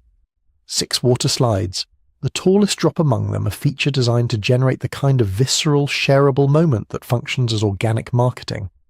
An ice skating rink inside a vessel at sea, a detail that would have struck the naval architects of any previous era as either impossible or insane. An aquadome theatre, a surf simulator, a rope course, a mini golf course. Multiple themed neighbourhoods spread deliberately across the ship's geography, a design decision driven not merely by aesthetics but by crowd management. The architecture disperses guests, prevents bottlenecks, and subtly encourages movement through the retail and dining corridors that connect one attraction to another. Every design choice serves a dual function. The water park delights children and generates photographs. The themed neighbourhoods create emotional attachment to specific areas of the ship, encouraging repeat visits to adjacent restaurants. The spectacle and the revenue model are the same thing, expressed in fiberglass and steel. Royal Caribbean financed this vision through a capital structure that reflects the sophistication of a major publicly traded company, managing an asset with a 30-year economic lifespan. In mid-2024, the company issued $2 billion in senior unsecured notes at 6%, due in 2033, alongside a revolving credit facility. Instruments used partly to refinance existing debt, and partly to support the ongoing capital program of which Icon of the Seas was the flagship project. equity issuance, tax-advantaged depreciation of the vessel as a long-lived capital asset, and the pre-sale of itineraries months and sometimes years in advance all contribute to the financial architecture around the ship. Cruises are paid for before passengers board, which means Royal Caribbean was generating cash flow from Icon sailings before the ship had fully proven itself in service. The pre-sold itinerary is, in its own quiet way, one of the most powerful financing tools in the cruise industry, a mechanism that converts future leisure spending into present capital, smoothing the enormous cost curves of new construction into something a balance sheet can accommodate. The revenue model that justifies all of this is direct and, once understood, almost compellingly logical. Interior cabins on a 7-night sailing have been advertised at base fares around $1,497 per person at double occupancy. At full capacity, a single voyage could generate over $11 million in ticket revenue alone. But ticket revenue is only the beginning. The Empire Supper Club charges around $200 per person. Specialty bars, spa treatments, shore excursions, retail purchases, casino spending, upgraded cabin categories, every additional dollar a passenger spends aboard accrues to a company that has already collected the base fare and covered most of its voyage operating costs.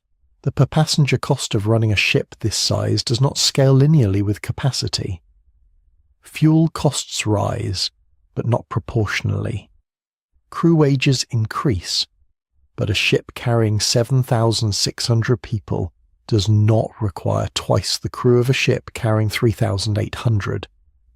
The fixed cost base spreads across more revenue-generating passengers, and each of those passengers encounters more opportunities to spend than they could possibly exhaust in a week. The $2 billion investment, amortized across 30 years of twice-weekly sailings at or near capacity, begins to look not like extravagance but like arithmetic. What separates Icon of the Seas most sharply from the great luxury liners that preceded it is not scale. Titanic was, in its moment, comparably ambitious relative to what had existed before. It is the explicitness of the commercial logic. The early ocean greyhounds wore their commercial motivations inside a costume of national prestige, maritime tradition, and aristocratic aspiration. The White Star Line wanted first-class revenue and mail contracts and competitive advantage on the North Atlantic, but it packaged all of that in the language of British engineering supremacy and the romance of the sea. Royal Caribbean makes no such detour. Icon of the Seas is presented without embarrassment as a machine designed to deliver wonder at scale and generate returns on a $2 billion investment. The wonder is real. The ship is genuinely spectacular, and the people who sail on it report something closer to astonishment than mere satisfaction. But the wonder is also the product, engineered as deliberately as the LNG engines or the hull form optimized for fuel efficiency at cruising speed. That combination, authentic spectacle built on rigorous financial engineering, is the defining characteristic of the most expensive commercial ship ever built. The business of wonder turns out to require exactly the same qualities that built the great warships and ocean liners of previous centuries: enormous capital, unwavering institutional confidence, and the conviction that the world will reward those bold enough to build something no one has ever seen before. What makes a ship expensive is rarely its size alone. The hull is steel and labour, and those costs scale with weight and complexity in ways that are at least predictable. What drives the most extraordinary price tags in naval and commercial history? What separates a $2 billion cruise ship from a large but ordinary vessel, or a nearly $13 billion aircraft carrier from a well-armed frigate, is the convergence of multiple experimental systems inside a single platform, each one promising capability or efficiency or regulatory compliance, and each one carrying the full weight of its own development risk into a hull that cannot be redesigned once it leaves the shipyard. The pattern holds across eras and across the divide between military and commercial shipbuilding. It held when Harland and Wolff installed reciprocating engines alongside a low-pressure turbine on Titanic to extract maximum efficiency from steam already spent driving the wing shafts. It held when the United States Navy decided that Nimitz-class nuclear reactors, capable as they were, could no longer generate enough electrical power to support the weapons and sensors a 21st century carrier would require. And it holds today when a Finnish shipyard builds a vessel whose propulsion system runs on liquefied natural gas through a set of engines that were, at the time of installation, among the most complex multi-fuel configurations in commercial service. The Gerald R. Ford and her class represent the most concentrated expression of this principle in the history of warship construction. The two A-1B nuclear reactors at her core produce roughly 25% more thermal power than the A-4W reactors fitted to Nimitz-class ships, and that additional output translates into an electrical generation capacity approximately 3 times greater than her predecessors could achieve. That electricity is not surplus. It is the enabling condition for every other advanced system aboard. The electromagnetic aircraft launch system, known as EMALS, replaces the steam catapults that had flung aircraft from American carrier decks since the 1950s. Steam catapults worked, but they were heavy, maintenance-intensive, and incapable of the precise, electronically controlled acceleration profiles that modern aircraft, particularly unmanned platforms, require. EMALS offered smoother launches, lower peak stress on airframes, and the flexibility to adapt its power curve to aircraft of very different weights. It also required a power source of a kind that no previous carrier could reliably provide. The cost of that transition is not abstract. A contract awarded to General Atomics for the EMALS and advanced arresting gear systems on the future USS. Doris Miller reached approximately $1.19 billion, and that figure covers only those two systems on a single ship. The advanced arresting gear, which uses a water turbine energy absorption system rather than hydraulic rams, presented its own development challenges during early operational testing and required sustained engineering effort before it performed reliably. When a single aviation systems package adds $1 billion line item to a construction budget, the cumulative effect of stacking such packages, radar suites, integrated power distribution, advanced sensor systems, explains in concrete terms why Ford-class carriers cost what they cost. The dual-band radar fitted to Gerald R. Ford, combining the volume search function of an S-band array with the precision tracking of an X-band system in a single integrated mast, carried an estimated price tag of around $500 million. The common array power system that distributes electricity across the ship ties these sensors, the launch systems, and the weapons infrastructure into a unified grid. Automation built into that grid reduces the ship's crew requirement by approximately 700 sailors compared to a Nimitz-class carrier, a 30% reduction in personnel that shifts cost from payroll to software, wiring, and the years of integration testing required before digital control systems can be trusted in combat. The savings in long-run operating costs are real, and the Navy argues persuasively that they justify the upfront investment. But the upfront investment is genuinely staggering, and it arrives before a single operational benefit can be measured. What is striking, when you step back from the specific contracts and specifications, is how closely this logic parallels what Royal Caribbean confronted when building Icon of the Seas. The LNG propulsion system installed in that ship, 6 Wärtsilä multi-fuel engines capable of burning liquefied natural gas as their primary fuel, was chosen because it promised a 24% improvement in fuel efficiency over the International Maritime Organization's regulatory minimum, alongside measurable reductions in sulfur oxide and particulate emissions. Those gains are real. The pathway to achieving them is expensive. LNG storage requires cryogenic tankage integrated into the hull structure at a level of engineering complexity that conventional fuel systems do not approach. The fuel handling infrastructure, the bunkering arrangements, the emissions monitoring equipment, the fuel cell research that Icon also incorporates as part of Royal Caribbean's longer-range sustainability strategy. All of it adds capital cost in exchange for operational and regulatory benefit that will only be fully realized across decades of service. Both ships, in other words, are platforms where multiple frontier systems converge simultaneously. The Ford is not expensive because it is a large carrier, and large carriers cost more. It is expensive because it is the first carrier in history required to generate, manage, and distribute electrical power at a scale that makes directed energy weapons plausible, while simultaneously introducing a new launch technology, a new arresting technology, a new radar architecture, and a new automation philosophy, all at once, in a first-of-class vessel where every integration problem is being solved for the first time. Icon of the Seas is not expensive because it is large, and large ships cost more. It is expensive because it must meet emissions regulations, satisfy a passenger experience standard that requires attractions never before engineered into a floating hull, and operate an LNG propulsion system whose long-term maintenance economics are still being established by an industry in the middle of a fuel transition. This is the common thread across the history that these ships belong to.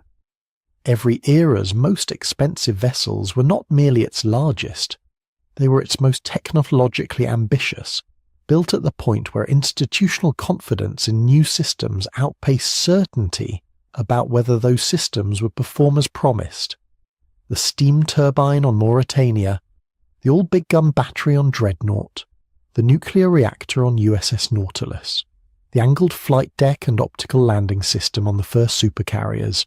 Each of these technologies was introduced into a working hull before its long-term costs and failure modes were fully understood, and the price of that uncertainty was always paid by the program that carried it first. What has changed in the present era is the density of that uncertainty. Earlier ships typically introduced one or two new technologies at a time. Today's most expensive vessels introduce half a dozen simultaneously, because the pace of regulatory change, strategic competition, and commercial expectation does not permit the sequential, patient adoption that previous generations could afford. The result is that the most expensive ships in history keep getting more expensive, not because builders are less disciplined, but because the distance between what the most capable existing ship can do and what the next one is required to do keeps widening.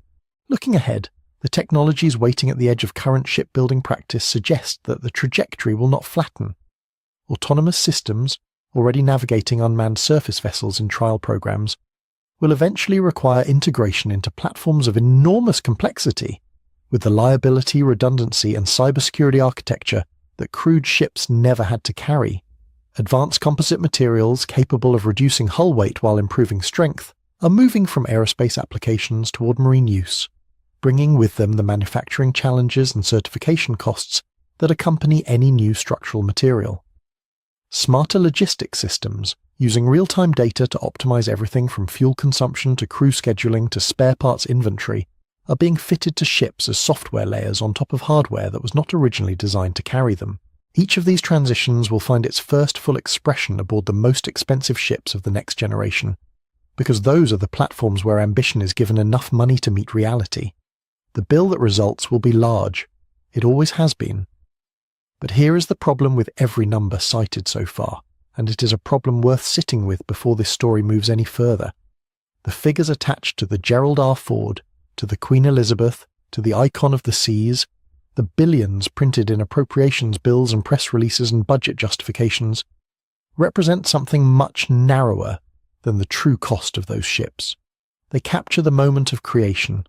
They do not capture what comes next, and what comes next is, in almost every meaningful case, larger. Consider what it means to operate a nuclear-powered aircraft carrier on a single day.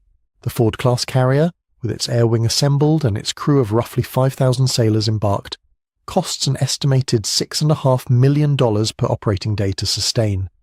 That figure encompasses fuel for the aircraft, munitions expenditure in training, spare parts, food, maintenance contracts, communications infrastructure, and the administrative machinery that keeps a vessel of that complexity functioning hour to hour. At that rate, the ship's construction cost, $13 billion, accepting the headline figure, is consumed again in roughly 6 years of active service. A carrier that serves for 50 years, as American supercarriers often do, will spend through something in the neighborhood of $100 billion across its lifespan, a sum that makes the launch day price tag look almost like a deposit rather than a payment. The maintenance costs nested inside that operating budget are themselves remarkable in their specificity. A single cleaning of the Gerald R. Ford's vacuum-based wastewater plumbing system, the kind of unglamorous infrastructure that press releases never mention, can cost approximately $400,000 per service. That number is not extraordinary in isolation. Multiplied across decades of required maintenance cycles, across multiple systems of comparable complexity aboard a ship that was deliberately designed with more automation and more integrated electrical infrastructure than anything before it, the cumulative total is substantial. The savings generated by carrying 700 fewer sailors than a Nimitz-class ship are real, but they do not arrive without conditions. Software must be updated, sensors must be recalibrated. Systems that were novel at commissioning become obsolete before the hull does, and upgrading them requires the ship to spend time in port when it might otherwise be at sea. Then there is the matter that applies to every nuclear-powered vessel in naval history, the mid-life refueling. The reactors that give nuclear carriers their strategic value, the ability to operate for years without refueling, to surge to a crisis at flank speed, to remain on station indefinitely, do not run forever without attention. Roughly every 20 to 25 years, the reactor cores must be replaced in a process that requires the ship to enter a specialized dry dock for an extended period, with her propulsion plant essentially dismantled and rebuilt around new fuel assemblies. When the United States Navy sought funding to refuel the USS George Washington, a Nimitz-class carrier, not a Ford-class ship, that single overhaul was budgeted at $678 million. One refueling for one ship. That cost did not appear in the original construction figures for George Washington when she was commissioned. It could not have. It arrived 2 decades later as a separate budget line, a separate political negotiation, a separate appropriation, and without it, the ship's operational life would have ended. This is the structural problem with comparing costs across ships and across eras. The number attached to a ship at its launch is almost never the same kind of number as the one attached to a different ship at its launch. Some figures include research and development, some do not. Some encompass crew training programs and simulator facilities, and the support infrastructure built ashore to service the vessel's unique systems. Some are pure construction contracts, steel and labour, and systems integration only. When Gerald R. Ford's construction cost is cited as $12.8 billion, and her total program cost including research and development is cited as something closer to $17.5 billion, both numbers are accurate and both numbers are incomplete. They describe different slices of a financial reality that has no clean edge. The same caveat runs backward through history. Titanic's $7.5 million construction price in 1912 reflected what Harland and Wolff charged for the hull, the machinery and the outfitting. It did not include the White Star Line's shore operations, the training of the crew, the coal that would have been burned across decades of Atlantic service, or the dry dock work that would have been required every few years to maintain her hull and machinery and classification. Comparing that figure to a modern carrier's program cost in inflation-adjusted terms is an exercise that can be done, and has been done, with results ranging from $200 million to well over $300 million, depending on the index and the year used. But the resulting comparison tells you something about relative monetary scale, while concealing almost everything about relative total investment. The commercial world carries its own version of this problem. The cruise industry will spend, in 2026 alone, more than $4 billion on upgrades, maintenance programs, and full ship transformations across its existing fleet. Holland America's renovation initiative, a program called Evolution, touching 6 of its vessels, carries a budget of $500 million for a set of ships that were already paid for, already operational, already generating revenue. That $500 million does not show up in any accounting of what those ships originally cost. It is a post-launch investment of extraordinary scale, driven by the same competitive logic that built the ships in the first place. Passengers expect more than they expected before, and a vessel that cannot deliver more will fill fewer berths. What this means, practically, is that the rankings implied by launch day figures are not wrong so much as they are radically incomplete. The most expensive ship ever built may not be the one that cost the most to construct. It may be the one whose life cycle costs were most poorly anticipated, or whose technology aged badly, or whose political support collapsed before the upgrades needed to extend her service life could be funded. Budget overruns and construction delays shape how ships are remembered as much as anything that happens when they reach the water. When the Ford-class program accumulated billions in cost growth and years of schedule slippage before Gerald R. Ford was finally commissioned in 2017, more than 2 years behind her original delivery date, those delays became part of the ship's public identity. Congressional hearings, Inspector General reports, headlines about catapults that did not work, and arresting gear that needed redesign. All of it attached to the ship's name before she had launched a single aircraft in service. HMS Queen Elizabeth carries her own version of that story, with a program that grew from an initial estimate to a final cost of roughly £6.2 billion after years of redesigns, political debates about whether to use catapults or ski jumps, and a defence review that briefly seemed likely to cancel the program entirely. The delays and overruns are not footnotes to the history of those ships. They are part of it, woven into the public understanding of what the ships represent and whether they were worth building. Which brings the question of expense to its honest resting place.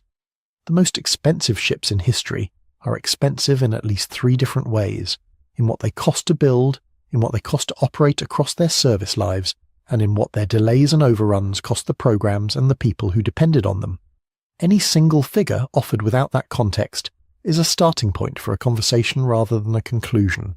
The ships themselves understood nothing of this, of course. They were steel and wire and ambition, shaped by the hands and the arguments of the people who built them, and they went to sea carrying all of it, the price that was announced and the price that had not yet been paid. And yet, for all the costs that never fully close, the life cycle budgets, the overruns, the maintenance cycles stretching across decades, there is a category of expense that the spreadsheets cannot hold at all. It arrives after the operational life ends. It lives in the rust and the silence, in the museum corridors and the diving permits, in the arguments between archivists and salvage companies about what a ship owes to the future once it has finished serving the present. The price of a ship does not stop accumulating when the flag comes down. In many cases, it is only then that the most lasting accounting begins. Robert Ballard's expedition to find RMS Titanic in 1985 cost approximately $350,000. A remarkably modest sum for a search that had defeated better-funded attempts across more than 7 decades.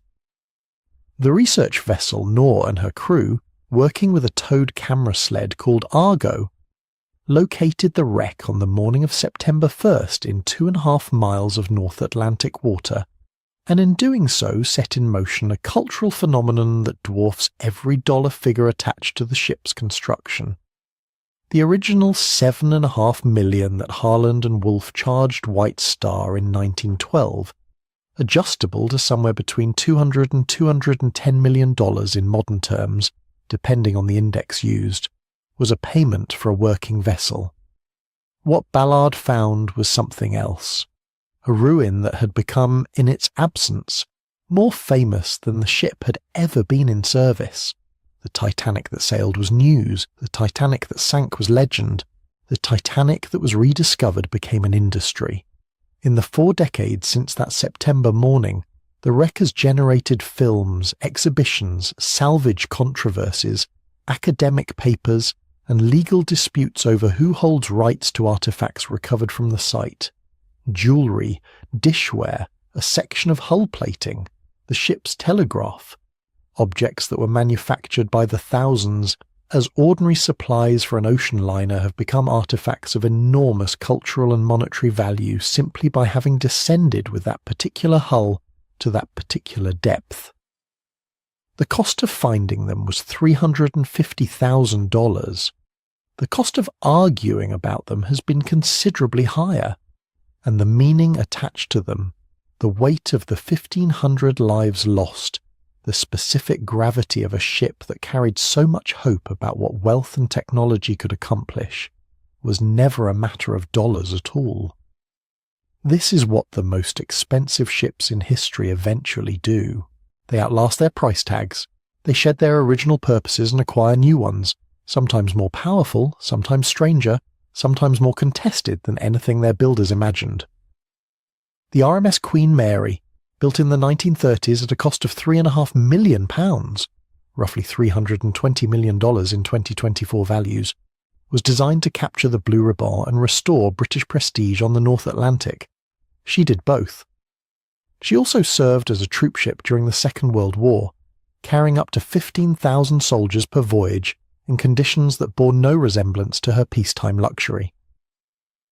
When the jet age made her economics impossible, and Cunard withdrew her from service in 1967, the city of Long Beach, California, purchased her for $3.5 million and moored her permanently at a pier. Today she's a floating hotel, a museum, an event venue, and a ghost story destination, her Art Deco interiors preserved in a kind of suspended animation, while the sea air works slowly against her hull below the waterline. The costs of maintaining her have never fully stopped, and neither has the debate about whether they are worth bearing. Across the country, the USS Midway tells a parallel story of what preservation actually costs, when the subject is not a liner, but a warship. The Midway's active service modernization program in the 1960s and 1970s, intended to extend her combat capability, ballooned from a planned $88 million to more than $200 million before it was complete, a reminder that the price of keeping a ship current has always had a way of exceeding every projection made at the project's start. When she was finally decommissioned in 1992 after 47 years of service, she'd survived the end of the era that built her and entered the long negotiation over what she was worth as a memory. The answer arrived in 2004, when the USS Midway Museum opened in San Diego Bay. In its first year, the ship drew 879,000 visitors, more than double the attendance projections that had justified the restoration investment. The warship that had once represented American naval power in the Pacific became, in her second life, one of the most visited museum ships in the world. The cost of her creation echoed forward in a form no defense planner had specified.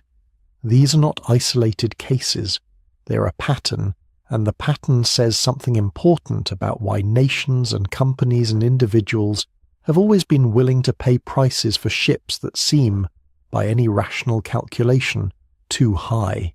The ships that survive, as wrecks, as museums, as converted hulls, as heritage icons, carry their original expenditure forward into contexts that make the investment legible, in ways that operational budgets never quite could. A carrier group sailing through contested waters demonstrates deterrence, and deterrence is real, but it is also invisible. A decommissioned carrier moored at a waterfront, open to school children and veterans and tourists from 6 continents, makes the investment into something that can be touched. The catapult track on the Midway's flight deck is a more comprehensible argument for the cost of naval aviation than any appropriations hearing ever conducted in Washington. The SS United States, which cost $65 million to build in 1952 and still sits in Philadelphia awaiting a decision about her future, represents the other possibility, the ship that has outlasted every plan made for her, that has become too significant to demolish and too expensive to restore, suspended in a kind of institutional limbo while the argument about her value continues without resolution. She's the most expensive American-built ocean liner of the 20th century in terms of her original construction cost, and she may yet become the most expensive in terms of what it costs to do nothing at all with her. The rust accumulates, the debate continues, the ship waits. What these afterlives share across their enormous differences in outcome is the same underlying quality that made the ships worth building in the first place. They matter to people, not abstractly, not institutionally, not in the language of strategic deterrence or passenger capacity projections or inflation-adjusted comparisons across centuries, but directly, personally, in the way that objects carrying the accumulated weight of human ambition and tragedy and ingenuity tend to matter when they outlast the purposes they were made for. The Titanic wreck in its 2-mile-deep darkness, the Queen Mary holding her Art Deco ballrooms above the Long Beach waterline, the Midway with 1,000 visitors moving across her flight deck on any given afternoon. These are not just the remains of expensive ships. They are the places where the cost finally shows itself in full, translated from budget lines into the only currency that actually lasts. The spending bought steel and machinery and the competition of nations. What it left behind was something harder to measure and considerably more durable. The kind of story that people will still be telling long after every figure cited in its telling has been revised, recalculated, and argued over again. So what does the full ledger say when you step back far enough to read it? Across a century of shipbuilding that stretches from the slipways of Harland and Wolff to the steel-cutting halls of Huntington Ingalls, from the Baltic yards that assembled the Icon of the Seas to the Clyde and Rosyth where the Queen Elizabeth took shape, one answer recurs in every era, regardless of who is paying and what purpose the hull is meant to serve. We build them because we have not yet found another way to say what a great ship says. Governments and corporations arrive at that conclusion from different directions, but the underlying logic runs closer together than it might appear. A defense secretary signing off on a Ford-class carrier at $13 billion, noting, if pressed, that the program sustains more than 13,000 workers across dozens of states, that Newport News alone employs 25,000 people on the shipyard's waterfront, is making a calculation that blends strategic necessity with political economy and national identity into a single line item. The carrier is a deterrent, yes. It is also a statement of what a country believes itself to be, projected at sea in 100,000 tons of steel and nuclear fuel, visible on the horizon to anyone who needs to understand the argument without having it explained. Power does not require translation when it is that large. A cruise line executive approving $2 billion for the Icon of the Seas is making a different calculation on a different spreadsheet, but the underlying impulse is recognizable. The ship must compete not against other ships, but against Las Vegas and Orlando, against every land-based destination that believes it can outbid the ocean for a family's vacation spending. To win that argument, the ship must become something so extraordinary that the fact of being aboard it is itself the attraction, prior to any port of call. The water parks and the staterooms and the LNG propulsion, running beneath all of it, are the vocabulary of a different kind of ambition. But ambition is still the correct word. Royal Caribbean reported $13.9 billion in revenue in 2023, and the Icon of the Seas was central to the logic that produced that number. The prestige of a nation and the profit of a corporation are not the same thing, but both of them require, from time to time, a ship too large to ignore. What links them more deeply is the older desire that has driven shipbuilding since long before either governments or corporations existed in their modern forms. The desire to master distance. Every expensive ship in this story is at some level an argument that the sea need not be a barrier. The Titanic was making that argument with copper-fitted staterooms and a reciprocating engine of 30,000 horsepower. The Gerald R. Ford makes it with electromagnetic catapults and a reactor that does not need refueling for 25 years. The Icon of the Seas makes it with a water slide that deposits you into a pool 7 decks above the Atlantic. The technologies are incomparable. The ambition is continuous.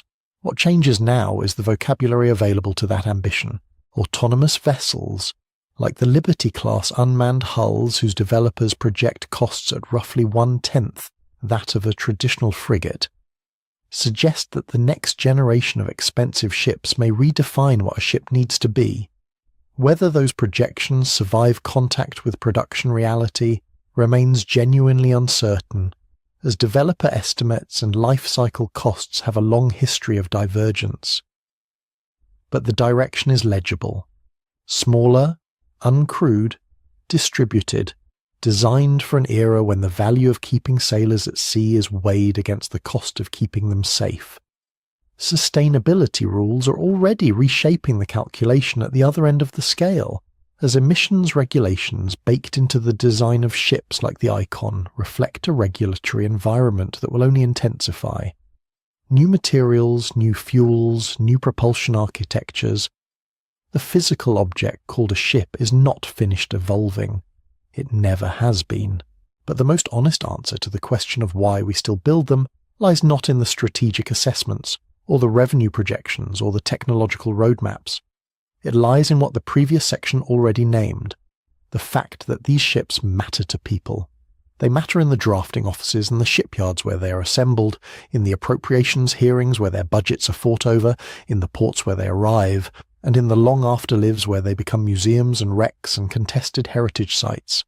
Every great ship is, in the end, both an engineering object and a cultural confession about the age that produced it.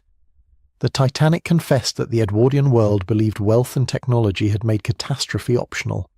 The Iowa-class battleships confessed that mid-century powers still believed that the largest gun in the room set the terms of every conversation. The Ford-class carriers confessed that the United States, entering the 21st century, still defines global leadership in terms of what it can put to sea. That is the century-long voyage this story has traced, from a ship that sank in 2 hours and 40 minutes on a cold April night in 1912, to floating cities of war and wonder that have learned to carry whole worlds within their hulls. The price has never stopped rising, neither has the impulse that keeps writing the check.